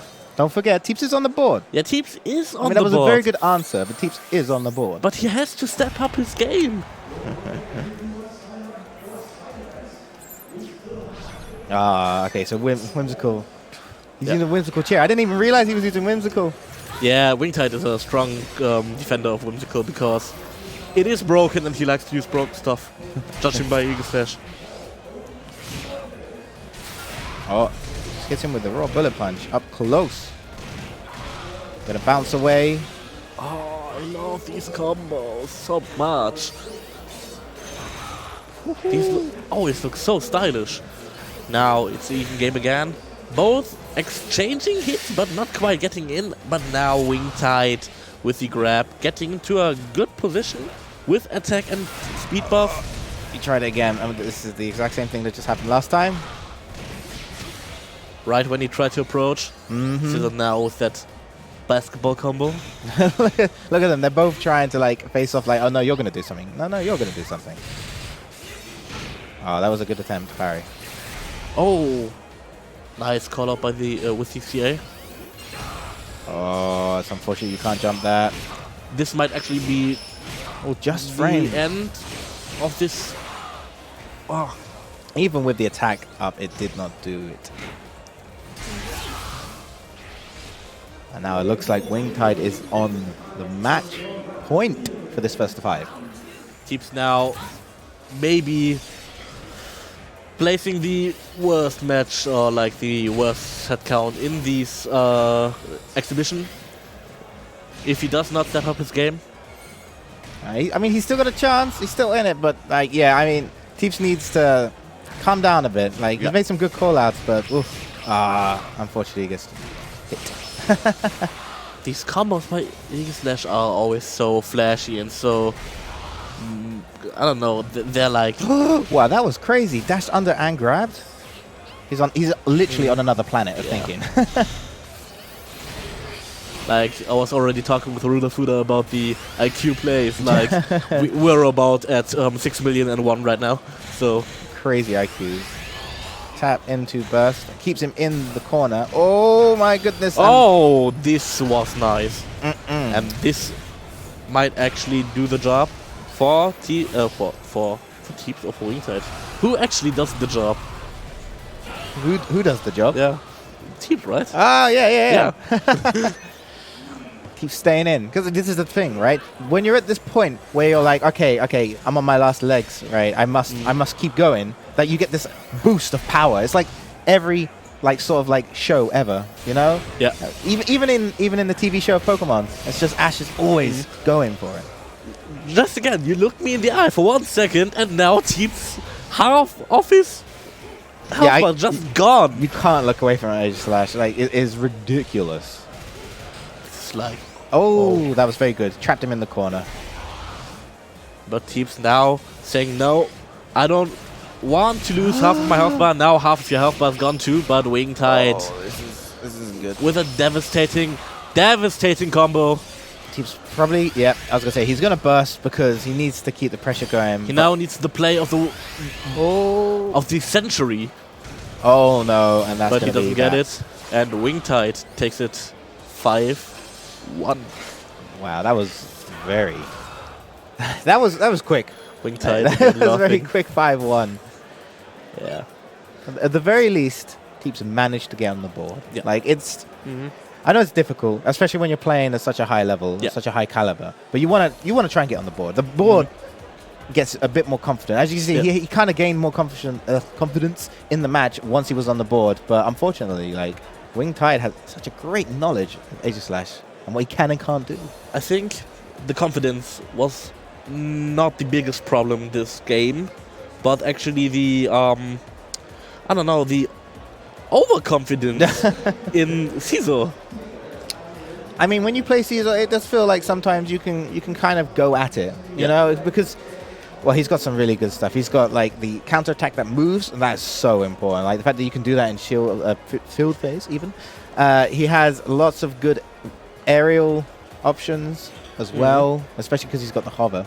But yeah, I mean, I feel like in that matchup it's kind of hard because Aegis Slash has such good range. Yeah. Like, you can't do certain things, and when you take away certain options from a character, it changes the way you play. This is absolutely true. Now we have two players again sitting down. Yeah, I believe we have Zeta, Zeta and I can't see the other one right now. the back. Zeta versus It's someone's back of the head. It's a shaved back of the head. It's so Duel DL. oh, Yeah, Scottish Lucario player, I believe. You see these two, he's doing his buttons check. Okay, so yeah, these two are, again, well-known community members. They've come here. Zeta's come all the way from Germany, and Du has come all the way from Scotland, which, is a long way when you don't live in Scotland. That's all the way north. Zeta actually being sponsored by the same team as I am. So again, a kind of regional and friendly bias, So with Wingtide. You guys are everywhere. We're You're active. sponsoring half the people here. Oh my! Oh, he knows it. He knows it. He knows what. He just picked that character for me. Oh, God of War. Yeah. Yeah. Oh, okay. Every time he plays God of War, look at him smiling He's right got now. a big Look old at grin. him smiling right now. He is picking that character for me and for no one else. Oh, I'm so honored. Now, Duel DL normally plays the carry, but he's decided to go with Shadow Mewtwo. Maybe it's because he assumed the matchup, because of Zeta normally plays Chandelure, but as we see right now, as you say, he's playing God of War. Just for you. Yeah. Now the God of War and Shadow Mewtwo matchup is a bit like the matchup we already have faced before. Mewtwo against God of War. Not Mewtwo against God of War. Mewtwo against God of War? I can't remember the matchup. But it's quite the same in fact of the enemy has to approach while God of War has to keep him out with the Future Sight, with projectiles, with Star Power AY, with Star Power Y, sorry. And for example, these 2 axes can actually counterpiece. So those are an effective tool of keeping the enemy out. And the critical thing is, once the enemy gets in, like you see here, Yep. that's it. Yeah, I mean, I think Shadow Mewtwo is very scary when he's in your face, especially when he's in burst. Like, he gets burst so quickly, and I know it runs out quicker, but Yep. look, the added ability he gets in burst.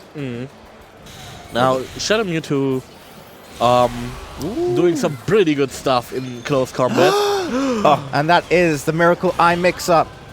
That's such a traditional Shadow Mewtwo thing. It's like... The Miracle Eye is such a wonderful thing. But it actually can be quite janky at times. Yeah, it can be, but it's like one of those things you have to kind of react to the sound. Because Miracle Eye obviously goes bing. So you have to know. The moment you hear that, you're like, okay, now I gotta watch out. What's gonna happen? Now stuff's going down. Yeah. But again, Like that. Mewtwo That is was in. beautiful. And look at this. Look at this. A bit of recovery there. Gonna get the health back. Sorry for that. And again, Do is making good use of the Air A, which is the shield he goes into, where he can go into Flamethrower, he can go into Thunder. Now Gardevoir's Magic ooh. Cup is active. Nah, he was very gutsy to go in. Oh wait, it Gardevoir was has the burst. Mewtwo matchup I was referring to. Yeah? Yeah, when Flick played against Kira. I remember right now. Oh my goodness, he has no fear. Do is just getting hit. Yeah. Right now. The dual face grab doing pretty much damage, especially in burst mode. The Gardevoir does like 120, which I think is like one of the highest. The second highest, Second, I like think- Ruler for the state I think before. Charizard has the highest. Was it he said? I know it's really high. It's like Wasn't it Lucario? burst mode, yeah. Lucario. Yeah. Yeah. I was referring to burst mode right now. Unfortunately, he didn't get the pick up. Oh, and he went for the grab and wake Yeah. up. Oh, this is like really going. Both are very low health. everywhere. Spaghetti people. I was gonna And- say. Murkai now with See- the extension of the light beam Mm, actually catching him while he was cancelling his CA. that's unfortunate. I mean, in that situation, I don't understand. Well, Magikarp is useful, but because Magikarp requires you to get hit before it comes out, Yeah. in that situation where you had no health, you can't take a hit. So, I feel like I would have not pressed the assist button in that. And then- Actually, Magikarp is on a timer also. oh yeah, and then it comes out Yeah. random. Okay, I don't know though. I think Zeta was going for that. Like stalling him out until Magikarp comes down and then going to Smokies with Future Sight and the Hyper Beam and something like that. Hyper Beam? No. Moonbeam. Like, this is so hard for poor Gardevoir. Yeah. Where you could just throw out Pillar and be like, okay. Yeah. Oh wow, real combos, real people, no damage. Yeah. It's like not even 100. See in his face, but Gardevoir's counterattack is so good. Like, Especially the field version because she can effectively move in every direction up while using it. yeah. Oh. Again with the combo. Okay. Yeah, didn't want to spend the health, but he also wanted the regeneration. So because with Mewtwo, he's one of those characters that wants to hold down the buttons as much as possible when he's like shifting field phase into two phases into field phase. Shadow Mewtwo now in... Oh, it was a light attack. Yeah, it was too Y. And now he's getting punished for it. Yeah. When they're in burst, make sure if you're going to press a button, it's got to be a heavy button. This is the high budget Genki drama. The earth shall be destroyed. Yeah. But here we are on a well and healthy Earth. This did actually not make any sense, the animation. So, dual death, dual now. Yeah. I can't. He's dancing underneath him constantly. Like, I'm just calling him Do. Yeah, just go to do. Do up with 1 round and 1 game right now. Oh, Doing a pretty good job. 2 justice frames. Oh, that was very weird. It shifted, It but shifted he didn't. in the actual. What? Wow, Pokkén never surprises me. There's so much fun to be had with this game. Yeah, especially Shadow Mewtwo today. Like, That was a good Burst punish. attack? Very good punish. But he was too far away, so it didn't go into the actual animation. Yeah, what I was referring to, when I played friendlies with my friend Ume, Shadow Mewtwo, he played Shadow Mewtwo, and I was in such a spot that the burst attack hit like it normal does. There was no other factor actually happening, and it got cancelled on the third hit. Weird. Weird. Thing that happens in this game. There's so many potential possibilities. And we're going to go into game 3 now. Now up with. Yeah, 2-0. he's doing really good. And Zeta's sticking with Gardevoir, having a little look around. He's thinking, oh, okay. What should I do? Zeta being loyal to his precious TCL mate. Still going with Magikarp? Yeah. Okay. I think Magikarp is a better choice for Gardevoir than Pachirisu. I think Definitely in this matchup, there isn't much that you can sort of block with it. Fleek has used Pachirisu in the set he played with Gardevoir. I'm proud that Zeta does not do that because Pachirisu is actually quite worse for like this is release. Cancelled out the projectile. There we go. Sylveon's such a good, like the health boost you get from it and the defense boost. It's like turning a glass cannon like Shadow Mewtwo in an actual viable health, in a viable character according to health. I don't say that his other stuff is not viable because, if anything, it's very good. Woo! He just barges in there. Stuffing out his burst attack. Yeah, that was that's a big blow. You hate to see that happen. Okay, you can't punish that at that range unless you counterattack through it. And getting I mean, he gets so many points for winning the phase. As you can see, Shadow Mewtwo basically almost there. Like, one hit and he's going to get a... okay, I didn't think that was going to combo. But this is some unique combo. Good wall conversion out of that. But yeah, this is a hard situation right now. Because I know Gardevoir likes to not go in, but like, as you can see, Dude is using the counter, the barrier in the air like that, just to kind of keep space and say, you can't really throw out a projectile, I'm going to hit you with Flamethrower. Yeah, and now actually getting perfected. Oh, well, yeah, the shadow as much as I respect it, I have to say, Zeta, I love you, but please switch. I still love you.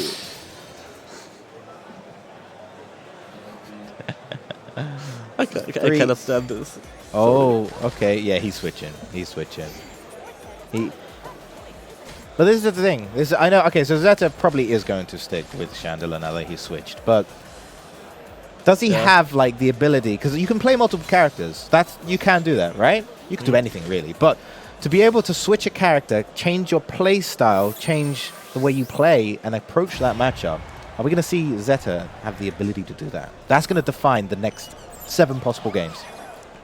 Those who watched Respawn 6 can testify that Zeta's Chandelure is extremely insane.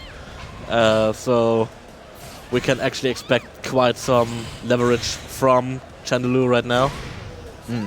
We're probably going to see a lot less barrier now from Du as well, simply because of the counter-piss ability that Chandelure has. Oh my god, Smog is so good. Yeah. It doesn't matter, he goes through, uses Miracle Eye to get the full combo. I'm going to see a recovery here into Sylveon. Oh my goodness, how did he jump over that? That was like literally last minute. This was a heartbeat. That was good Earthquake, because the chance that Zeta was going to do an anti-air there was very high. Better going back to the ground before you get stuffed out by Chandelure. Okay, I'm surprised I didn't see Overheat then, but... Oh, maybe it would have lost. Yeah. Does it lose to a full counter? I can't remember. I honestly can't remember. I think it does, because that's how it works, but, you know, who knows? Who knows? It's a red bubble. Yeah. So, I think it wouldn't have lost. Okay, charging in. That Smog is proving a bit of a problem for Du. He can't kind of throw out what he wants around that, otherwise it'll blow up in his face. Oh, and a Oh. good bait on the overheat, but too soon. Too soon and quite misplaced because there were actually only 2 hits connecting out of the many good hits. Like, Victini, V for victory. That is what Zeta's going for right now. Ooh, ooh, ooh, Yeah. ooh, ooh, ooh, missed the hex. And just like, no, oh, he got the crit. Yeah, you don't want to get hit because like it's like everything will crit now. Everything's going to do so much damage. And for someone like Shadow Mewtwo who has no health, Yeah. ooh, ooh, ooh, that's like a little bit of damage is a lot. considering Nice. normal Chandler play, this was actually the first time I saw Chandler's close grab. Okay, he countered through the whole of the thing, but no grab, unfortunately, from Do. That's not too bad. Like, he can get away with a lot of things in burst, as you see, like when he does the dive now, he has the pillar and everything. Oh, the Landing grab. the second grab, doing very much A damage. lot of damage. Oh, that Oh. was good. He tried to bait out the first bit so that he was like, oh, I'm going to throw the ball. But no, he went into slash ball. I liked that from him. Now Zeta with the health lead I think he can't and win. It's- close. Oh, to the yeah, it's timeout. too... Oh, yeah, way too... Even though, because... Well, yeah. When you're at 1 HP, Yeah. even if you've got the lowest health pool in the game, you won't win, probably, on percentages. Yeah, just going to... Now, see, Zeta lets him just get that synergy. Walks up, takes that little chunk. He's like, okay, I'll take this. Like, I'm not sure if that's the good thing. You should fight for that, really. I don't need this. You can have it. I will still beat you. I mean, I guess that's what it's saying. Vortex, so now, yeah. Okay, he jumps out of it. It's some sort of color. Converting into the grab. Quite nice. Oh, minimize. And nice reactions on the minimize. Oh, and he just barges in his face. Yeah. I mean, hexing at that range is very dangerous. This last round was pretty good by Duel. Yeah, you know, I feel like that might have been better than the Gardevoir. Yeah. Like, I feel like Do has a lot of experience against Chandelure because there is a lot of punishes he did that specifically went around what Chandelure does or has. Now, if that is the truth, then Zeta... Well, I'm not doubting it, but I'm still keeping the option open that this might not be the truth. Maybe it also wasn't the truth that he was picking out for me. I think that Zeta would be in a quite bad situation because he has no go-to option if he doesn't have any other characters. Yeah, well, now that he's like chosen Chandelure on the 4th game, this is the lock-in. So he has to get the reverse 5-4. Nice, but unfortunately he didn't punish it. Ah, that anti-air is so good. Now, do not want him to spend the health. I think that's good because he's already down to half health. And it's dangerous at that point. You don't really want to... Even though it's recoverable, you still don't want to. But now getting a chance to actually recover some health. Yep, nice. Unfortunate. I mean, that was probably the best thing he could do in that situation. Because when you use Minimize, you're forced to use a move or you enter this period of recovery at the end of it. Dangerous. Okay, that was some good dodging there from Zeta. Victini's going to cover his back. Oh, that's going to do so much damage, and that might be if he can... Oh, nope. Okay, he takes out of the top. Yeah, you don't want to get hit by Victini. Oh, that assist. Not setting up a Mewtwo. And now Zeta might actually get to take this round. That was nice. From the max distance. Yes. That Victini hit was big, though. That is what he needed. That was absolutely fantastic. I don't know why Do dashed in the air. He could have just chose not to dash and take a lesser punish, but well, Yeah. maybe he didn't think he'd get hit by it. Oh my goodness, the call out. The Miracle Eye is so good. The fact that you can cancel a move and just do whatever straight away. This was very much damage. Duel wants to set this. Oh, that was a good call out. Zeta now getting his zoning game on. Yeah, he put out the smog. You can't just dash through smog when like you've got a projectile out. And the burst response. That's that. Oh my goodness, he went in with the dive punch. Now again, the high budget Genki Dama going to close out this round. And it's match round for Duel. Yeah. goodness. This could be it. And again, doesn't fight for the synergy. Like, that's a big deal for Do, because, like, as you can see, that's probably about a fifth, which is a lot. And now he's almost got burst. Look at this. He just did one attack and it was like, Woo! Did you see the teleport to get out of range of that? I like the use of that. Okay, still there. Counterattack. Okay, when does this end? I don't know. Nice. He's like, you can't do that. You can't set up stuff. But I'm the king of range. This meaty laser right now, doing some pretty good damage.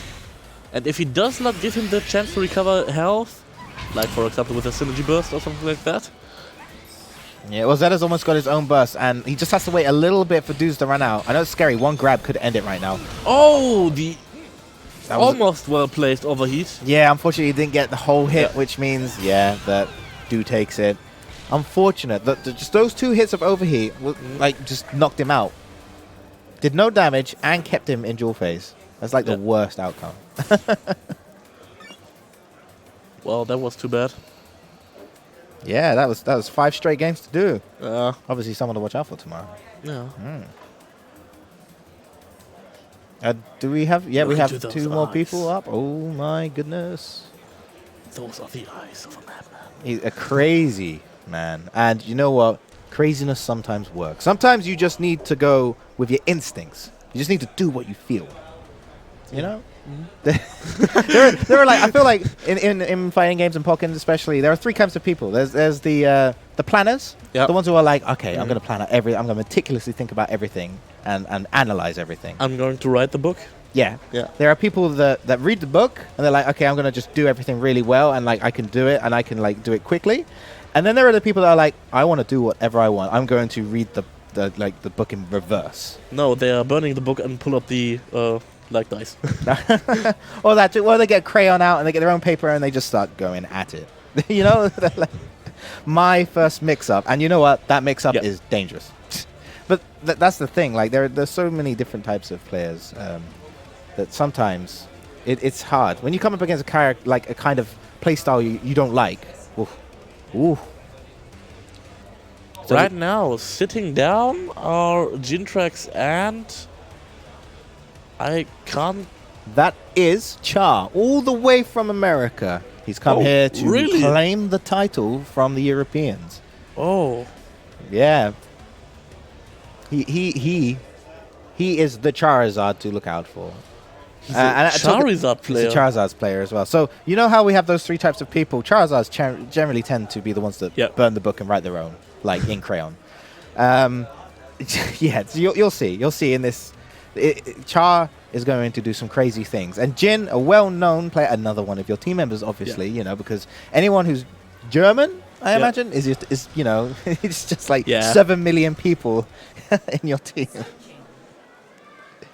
But yeah, so Jin, a Sceptile player, Sorry. I don't know. He doesn't want to get caught like by Char, because like it doesn't matter how good you are mentally when it comes to fortitude. Actually, setting something there. Oh, he's got hacks. He's setting up hacks. Yeah. That's what's happening there. It's like giving Sceptile some more invincibility frames. And Yeah. Well, he's pressing a switch. He's like, no, it's not working. It's not working. He's got a lag switch. That's what it is. He set up an offline lag switch. That is the next level. This is hideous stuff. So we get yet another first to 5. Now, Sceptile choosing Snivy, trying to get Charizard out of the air when he does his fly stuff. Yeah, Sceptile has a lot of answers for like fireballs and whatnot that he can kind of beat, but it's still like once we get into this dual phase, that this is kind of the scary stuff. Oh, unfortunately, he didn't blow up the leaf with his Flare Blitz. Now, I don't know much about Charizard. Could you explain this matchup to me? Okay, so this matchup is not too bad for Sceptile, simply because he can kind of control space in the air a lot better. He has Leaf Storm, which lets him kind of grab Charizard out of the air. It's because they're red. It's all red. I only see one thing. And yeah, and he can low stance and do stuff like that. So a thing that is scary about Charizard is Seismic Toss. right? The grab, 6A. But because a character like Sceptile can low stance it and like press a button and not be too bad about it, that it makes the fire punch, which has a counter attack, or the grab, which is seismic toss, less scary. All right. But that doesn't mean, because like one hit would kill him, and he's just going to take all of that. That was gutsy, but unfortunately, going to burst, can't punish it. I can't believe that last was for it. You see, like, got hit by the end of it. Oh, and Char with the no fear. I think that's the thing. Once you use your burst attack, you're like, okay, well, at least you can't hit me with an attack that's mostly invincible and comes out and does loads of damage.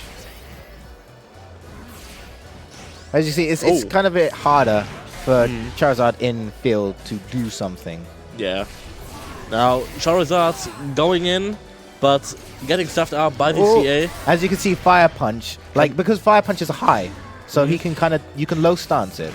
Oh, that's ugly. That's one of the things you need to take advantage of in this matchup if you want to win it. I mean, if you don't want to do anything about it, you can just take the seismic toss. Oh yeah, I just remember LCF doing a little reminder that Fire Punch is low stanceable, and also explaining it in a little video. It is indeed. Like, those are some good videos, just want to say. Yeah, there's a lot of stuff in this game where you kind of need to learn. Otherwise, the matchup becomes a lot harder. So knowing that you can low stance, unfortunately there, Fire, knowing that you can low stance, Fire Punch, and seismic toss means it opens up a whole new avenue of things you can do. Char's happy to going to sit in the air. Now that's, I thought he would punish with a burst, but don't do it again. Yeah, that's going to happen. Now I believe you can flight cancel during the charge up of that. So he could have flight cancelled to bait out a response from Jin, but I think Jin was actually waiting for the drop. It seemed a little slow, so you might maybe he wanted react to act to confirm, because he might be aware of that as well. React, then act. Now I see all Sceptiles do this. They love CADC and grabs. Because Sceptile's got a good grab range. There was a very weird interaction. Yeah, Flare Blitz has like a lingering hitbox, so you can't kind of like do certain things. And again, if like you can see, Jin is doing quite good when it is dealing with Fire Punch, which is again another hard thing about this matchup. So like, it's not as bad for him because every time he Fire Punches, he's mostly punished them. Yeah. Well, he's just trying to scare. He's trying to force him into a bad position. Jin now exerting very much. That's unfortunate. Oh my god! It beat the. I swear that's the best anti-air in the game, and he was just like, I don't care. That takes some guts. He did another Flare Blitz. We're going to see a burst activation from Char. Now they're probably just going to face off each other. Char's not making the same mistake he did last time. No, he is. Oh dear, that's unfortunate, but it doesn't matter. Oh no! And now Lee Storm just got hit by the tip. Jin going the lead with 1-2. Char looks a little confused. He's like, what was it? What happened there? That's mean. No, sometimes that happens where like I'll be playing and it's like, okay, I know this is like gonna like I know this, right? And then that doesn't happen, but something else very similar happens, and I'm there like, what? Yeah. I thought wrong. Normally that works. Yeah, you're like, what? The book was lying to me. Oh yeah, and we're gonna see again because it's lasts for so long. Like Charizard can kind of get away with that, and that's a nice counter pierce punish into the seismic toss. Gonna get a mix up from this. Oh my goodness! He read the detect, but unfortunately, detect is kind of annoying once it comes out. It's got a huge area. Oh, Leaf Blade. Oh, that was nice. Let's see, like, yeah, Char's getting a bit better now at field. Beforehand, he was kind of chucking stuff out without thinking, I feel like. But now he's kind of like, okay, you know, this is what Sceptile can do. Char now caught in a very good Sceptile combo. The Sceptile combo stuff is absolutely amazing. It lasts for ages. Like, I'm like, when's it going to stop? Now, this is dirty. He's going to get the shield break, and that is vital because it means no burst now. Oh, man, this pressure was immense. That was well thought out by Jin. Like well thought out. positioning the leaf storm, or the leaf, razor leaf. There we go. Razor Yeah, leaf, razor right. leaf. Leaf Right storm was outside. the grab. Yeah, I mean, there's so many leaf-related moves that this character has. Yeah, Char acknowledging that he's got seeds below him, that he doesn't want to do anything about it. I mean, yeah, it's difficult. Converting a good CA hit into a good combo, into a wall splat, now in field phase again. Yeah, he bursts. I guess he just wanted him off of him. I mean, I feel like Charizard isn't as good in burst in field phase. Maybe he can use the burst mode right now to get in some. I would say don't fly. He should like charge in his. Oh my goodness! That is going to be so much damage. Oh, yeah. Eevee's in the back going like, yeah, do more damage. You can do this. Maybe flying was the good option. I was going to say, he seems to kind of get away a lot and wasn't getting anything out of the other ones he's done. Grab? No, okay. And now getting hit by Snivy. Oh, that was unfortunate. Oh, this was a weird. Fire punch and What? yeah. And again, another reason. Because you can cancel moves into Pokemon moves. Yeah. So you can cancel light or heavy into a Pokemon move.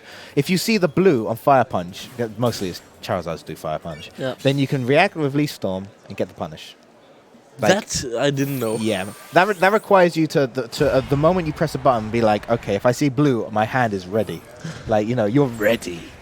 And that just proves like the strength that Gin has on reactions.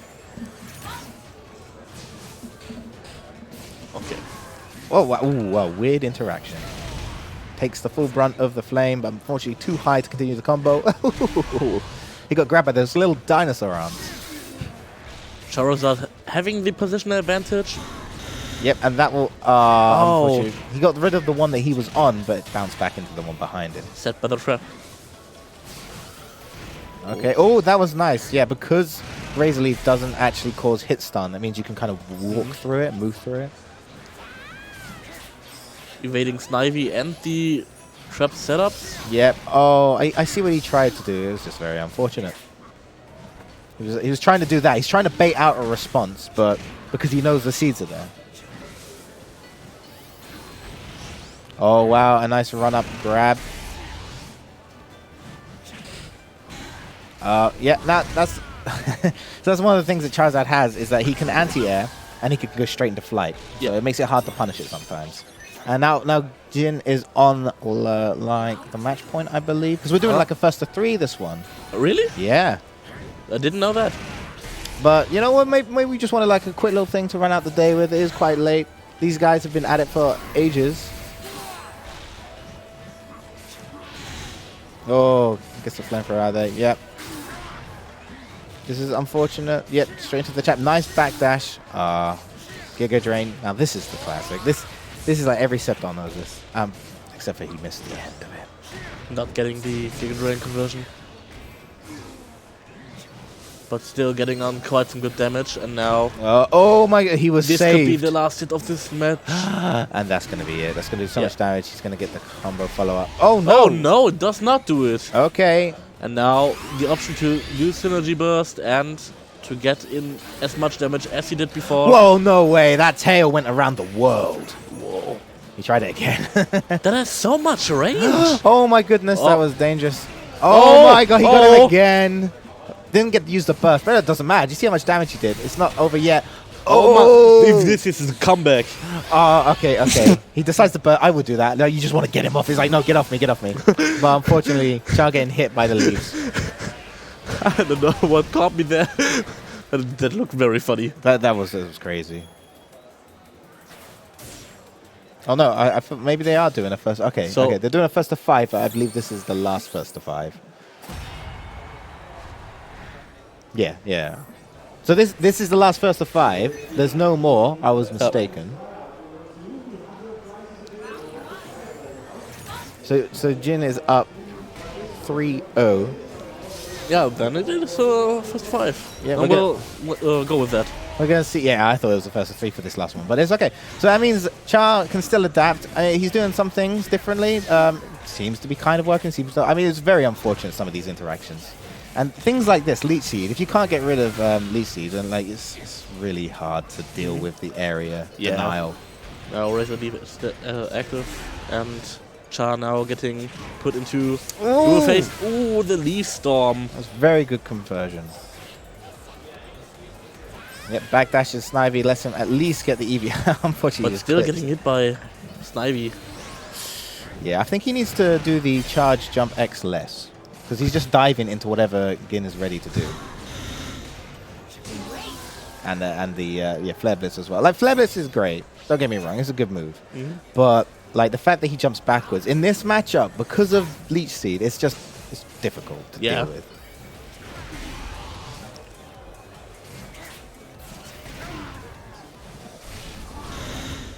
Yep. Okay, Getting rid of one trap, but getting kind of catched off guard by Sceptile. oh, they're just dancing around each other right now. Oh, yeah. Oh, So because Leech Seed isn't an actual hit, it goes through you. You take it and you just get stutter a little bit. now the grab. Transitioning into dual phase. Another... Char now with wow. a big lead. What did he try and do? He just got hit by a raw I snipe, think he maybe. wanted to react to a jump. Okay. Flare Blitz. It lasts for so long. Oh, I don't know about this. You get some chip that off. does but not connect, but still in Synergy Burst. Now yeah, he- see, there we go. See, that was good. That was good. He was trying to bait out the burst attack from Gin. but to And again, he can't do anything. He's too low, Yeah. unfortunately. So this will do a decent amount of damage, being in rage. yeah, I think he will end up about like 3/4. Yeah, okay. Yeah, oh, and it grabs a 5-punch on Wake Up. That should be it. Especially with Sceptile's enhanced grab in burst. I think his damage goes up by 60 each grab. Jin now asserting his dominance in this set. 4-0. This might be the last match Yeah, it we seems will like see today. ever since I came on, that these matches have been like I watched the one with Play This and Kira before I came on, and that was like back and forth. Because ever since I've come on, it's just been like, okay, yeah, no, let's go. Yeah. Let's do it real quick. You're not getting to commentate very much. They're like, oh no, Angel's commentating. Quick, get him off. Play as quickly as possible. Now, see the good movement there by Gin, allowing him to punish the flying around. Now not converting out of the CA. Nah, okay, that was kind of cool, but again, like, Sceptile has too many answers to Fire Punch. Oh, that was a weird trade. Decides to go for the flamethrower anyway. Oh, critting with a grab. Yeah, he should have let it rip the moment he saw it, like, hit something. At least then it would have just been blocked. Now the cross-up hit with the... The seismic toss, raw seismic toss. Go for a ride. The next he's going to burst. That's Yep. huge damage. I would burst straight away. I don't want to take any chances against Charizard. Yeah. Okay, the bravery. Oh, That won't hit. that because- won't hit. Oh, it will. It hits. Okay, so he didn't land in time. Because I know he did the A jump, which is like where Sceptile just sort of jumps up, and that will take it down. Now maybe Char's getting back in the game again. Yeah, you know what? Yeah, it could be download complete. You know, he could have just been running a modem connection. I can remember right now that Jin already fought the Charizard matchup on another tournament I saw. CCE Smash Valley, where he played against Bluekey. It was like very cool that Bluekey hit like 2 seismic tosses in a row. Maybe Jintrax is a little bit allergic to grabs. That's unfortunate. He's going to get grabbed. Yeah, Char making a lot of right reads now. Mm-hmm. Some pretty good choices he's making. Yeah. Oh, unfortunately, he didn't go for a dive, but that's punishable. And again, a good grab. Maybe this will be the first. He saw a button be pressed. He's like, no, okay. Oh, no, this is such a dangerous, because he could just keep flamethrowing at that range, and it's kind of like, well, he could risk a Now leaf he has to blade. make it count, and it does not connect. But chip damage is huge. That's crazy. Oh, No way. Don't. Well, yeah, okay. that was epic. Yeah, unfortunately, against Sceptile, you can't really hang up too high. No, that's no. that's really bad. But unfortunately, But he was not in the air. converting. Charles still just walking forward. Nah, Snivy is going to allow Yeah. firm. And This is... This is now game. Oh, this is Point. not yet. This is the first game for... Yeah, Sorry. it was. Yeah. Char kind of like, Yeah. okay, I've got this. I kind of know. Oh, nice. He caught the back Oh. dash from the AAC ADC. Also back at synergy charge, so... Maybe this... What is this Could going be a on? good Oh, lead I see for- what he was doing. Yeah. Yeah. There's a weird interaction with when you change fill phase to dual phase and the other way around. Okay, it sets up the bullet seed. Unfortunately, he chose the wrong range there, because otherwise he would have caught that fire punch. Oh, no punish. Oh, now Charizard this used is the fly, big boy punish. And Oh, Charizard used something very good. that won't. Yeah, I think that would take it. I don't think it'll kill because it was too much. Yeah, Yeah, okay. it does a lot of damage, even with the attack up, because like scaling just kicks in. Now Jin It goes on burst. also use his synergy burst. Oh my goodness! And the fire punch call out. The CA Fire Punch. Now the first round for Char. I say it could be, like I said, he could just be like, "Well, I'm sorry, my internet's slow. The only provider around, you know, is Verizon." You know. Yeah. Like, he's American after all, so like they don't like Verizon.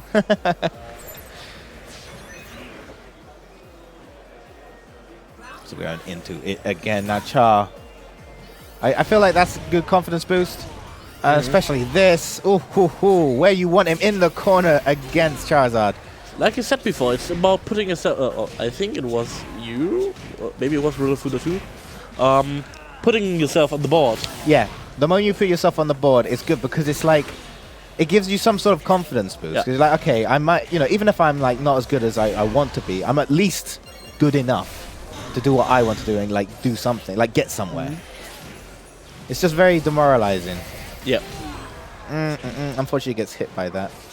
Oh, that was a nice attempt, but unfortunately, like Sceptile's 2x, like that little swipey. No, that's 2y, isn't it? I can't think so. remember I think so. But it's like so quick. He just swipes the ground and he's like, oh no, that's so unfortunate. Look at this dancing. Oh, and that's gonna be it. Oh. This is the seismic toss that will end it. And Oh, Charizard. smashing him into the ground, annihilating him. See, what we need is Charizard Libre. Yeah. Oh. Could you imagine that? Maybe even Shadow Charizard. Oh, wait. Shadow Charizard Libre. Yeah. Oh, okay, that's unfortunate. I think that seismic toss call out like might have done it. Like, look at this so far. Nice backdash. Oh. Ooh, Getting the crit grab. very brave, very brave. I respect that. Oh, that was good. That's very hard to block because you expect the Leafs to hit you. And even though he attacked then, but like Leaf Storm has some invincibility on startup, like true invincibility. Yeah. So you can actually go through attacks, even though the way the attack triangle works in this game is that attacks beat grabs. That's why I can hear Char is raging in the background right now. Yeah. Oh, that was brave. He's going to float again. Don't do that. Oh, that's not too bad. It could have been burst punish. Yeah, but now it sets him up for a very bad situation because his synergy burst will... No, it doesn't. He had no respect. And I respect the no respect for Lord. Char. 'Cause you know Char, the madman, actually taking the actually second killed him round. as well. You know what happened? I feel like Kim was like, you know what? I'm gonna give him a little bit of respect here. You know, I think he'll do this. And Char was like, I'm sorry to disappoint you. Jintrax was knocking on his door like, knock, knock, please faint now. And Char was like, no. This is going to be my round now. And indeed it was 4-2 now for Jintrax still, but Char is catching up. Exactly. Right now in Char's brain is a zip file called Gintrax.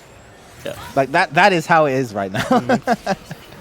Or like Yin just played himself. Oh my goodness, the cool outs. This is crazy now. Stuck in the corner. Like, you just don't want to be in the corner against this character. It's very stressful. That was nice. Because the momentum's like a certain way, by changing it that quickly and just doing something. Oh. It's very unfortunate. He tried to punish, but was a bit too quick. So instead, we're going to see a nice little seismic toss into the corner. Toss and The mix-up. It's time for the mix-up. The no mix-up mix-up. It was the no mix-up, but the low stance lets him get out of that. but actually it was a mix-up. No, the no mix-up is a mix-up, but it's not a no mix-up. Yeah. A no mix-up. Including mix-ups. Yeah. He's just going to hover in the air. Oh, that was a nice attempt, because that kind of lets him stay in the air He wanted as to catch him well. off guard. Yeah, like because... Oh, my goodness. And he actually did it. I can't believe he actually hit him that time. What is going on right now? Like, Gim was there like, okay, he must have just had his hand like far away from his body. Because that you could block that. Like come on. Top 10 anime redemptions right now. Char going all out. Yeah. Oh, that was good. That wasn't even a fully charged counterattack. Okay, so again, we're back in the corner. Oh, unfortunate. But it always seems to end up like this. Like, Charles pushing him straight into the corner, and that is just like a tough place to recover from. Yeah.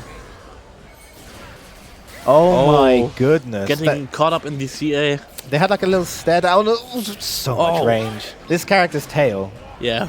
Not getting the conversion into the wall. Exactly. You're in the corner, and like I agree with Gin. I'm like, get me out the corner. Yeah. Burst. Now converting into the Leaf Storm. Yep. Oh, he's this gonna might get the hit punish. it. Yeah. Yeah. The flamethrower has a lot of recovery. He has an attack debuff, so it might not do that much damage. Yeah, he's got burst as well. So when you're in burst, you get like another 10%, I think, or maybe they reduced that. I can't remember in this version. But still, Char's still pretty in it. You know, like all it takes is one hit from Charizard to. Well, yeah, that was very good spacing from Gin. Like he knew exactly what to do there. I just noticed the joke in his name. I'm actually kind of. Oh, what, Char? Yeah. Yeah, I know Because why he's Charizard. Yeah. Oh my lord. He likes moves like, you know, Ember and the like. Okay, flamethrower in the face. There's so much respect from these two right now. Mm. Oh, actually hits him with the fire punch. punch into the combo. Yep. Oh, Nice. That was a nice combo. Oh, yes, the fear was in. Yeah, and this is really bad situation now. Oh, that grabbed him? Like, he wasn't even... He was in another continent. Yeah. How the... Yeah. Okay. That's Jin. That's always Jin. Oh, wow. Gin's just going for too many grabs right now, I feel like. I don't know why. Oh, this is bad. Is he just going to get hit by the tail again? Nah, this time we won't connect. Jin was too patient for this. Backdash? No, okay, he just does a hit. Getting hit in the Snivy. He still doesn't have burst, though. That means, like, that exact situation can happen. This is nuts. Actually, 3-4 right now. Char is catching up. What did I tell you? Reliable zip file. Now Jin phoning. I think someone's actually phoning up Jin to say, like you know, why are you letting this happen to yourself? Hey, in Smash it would be bad. That's coaching. And in the end, all they said was, Jin, you suck. But now switching to Braixen. Trying to... I don't know. Like, this is a better matchup for, like, Braixen, but I don't know. It wasn't bad enough as it was, you know? Mm. Jin the staff, using the staff. Like, especially in the corner now. Oh, okay. Gets through the belly flop. I'm just gonna, happy to play away. So like, I guess he can stay away with breaks, and that's the thing. Maybe he just wants to stay away. As I say that, he goes in, tries to do a grab. Why would you do that with breaks? And I don't know. That's gonna miss. Missing the grab, and then into the Snivy Tornado with Flamethrower.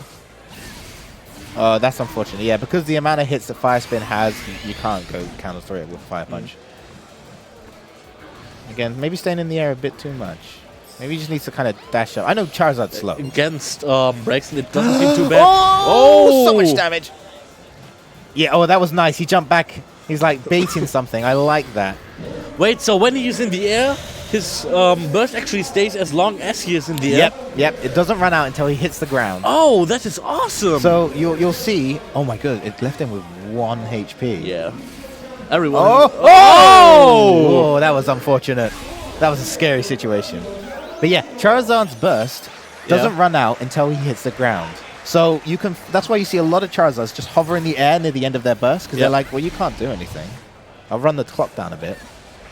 Oh, look at the precision. No flamethrower from Jin, though. That's a bit weird. Oh, okay, fair enough. He tried to shimmy. But Gin, obviously not as comfortable with breaks and didn't get the combo. Oh, Char's doing his own drops. This is a bit spaghetti right now. Oh. Nice, confirm. He's going to burst. No, he didn't burst. That could have been a punish. That could have been it. That could have been like... Brrr.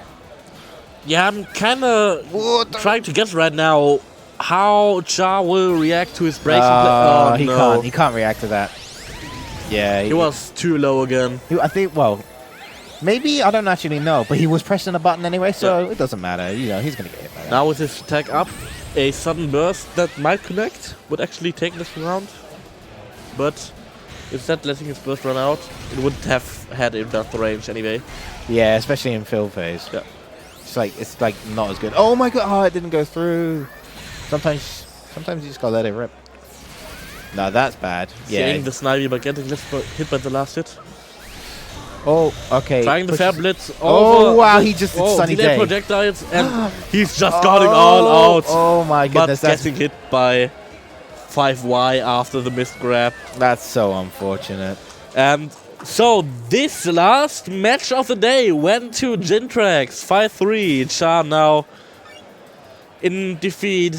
That was respectable though. Like almost dabbing. He he came back quite strong.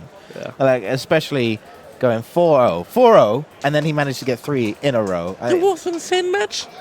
And now the handshake. The Kumadri. Overly long handshake. The pretty awkward handshake, if I might admit. Thank you. Getting so tall that like, his head just doesn't appear. Right. So I believe that is the end of the first day of our exhibitions to the world. Our exhibition matches. Yes. Indeed. And so unfortunately that means that we are now coming to the end of the stream. Yeah. And it has been very wonderful. I mean, I know you've been here a lot longer than me. Yep.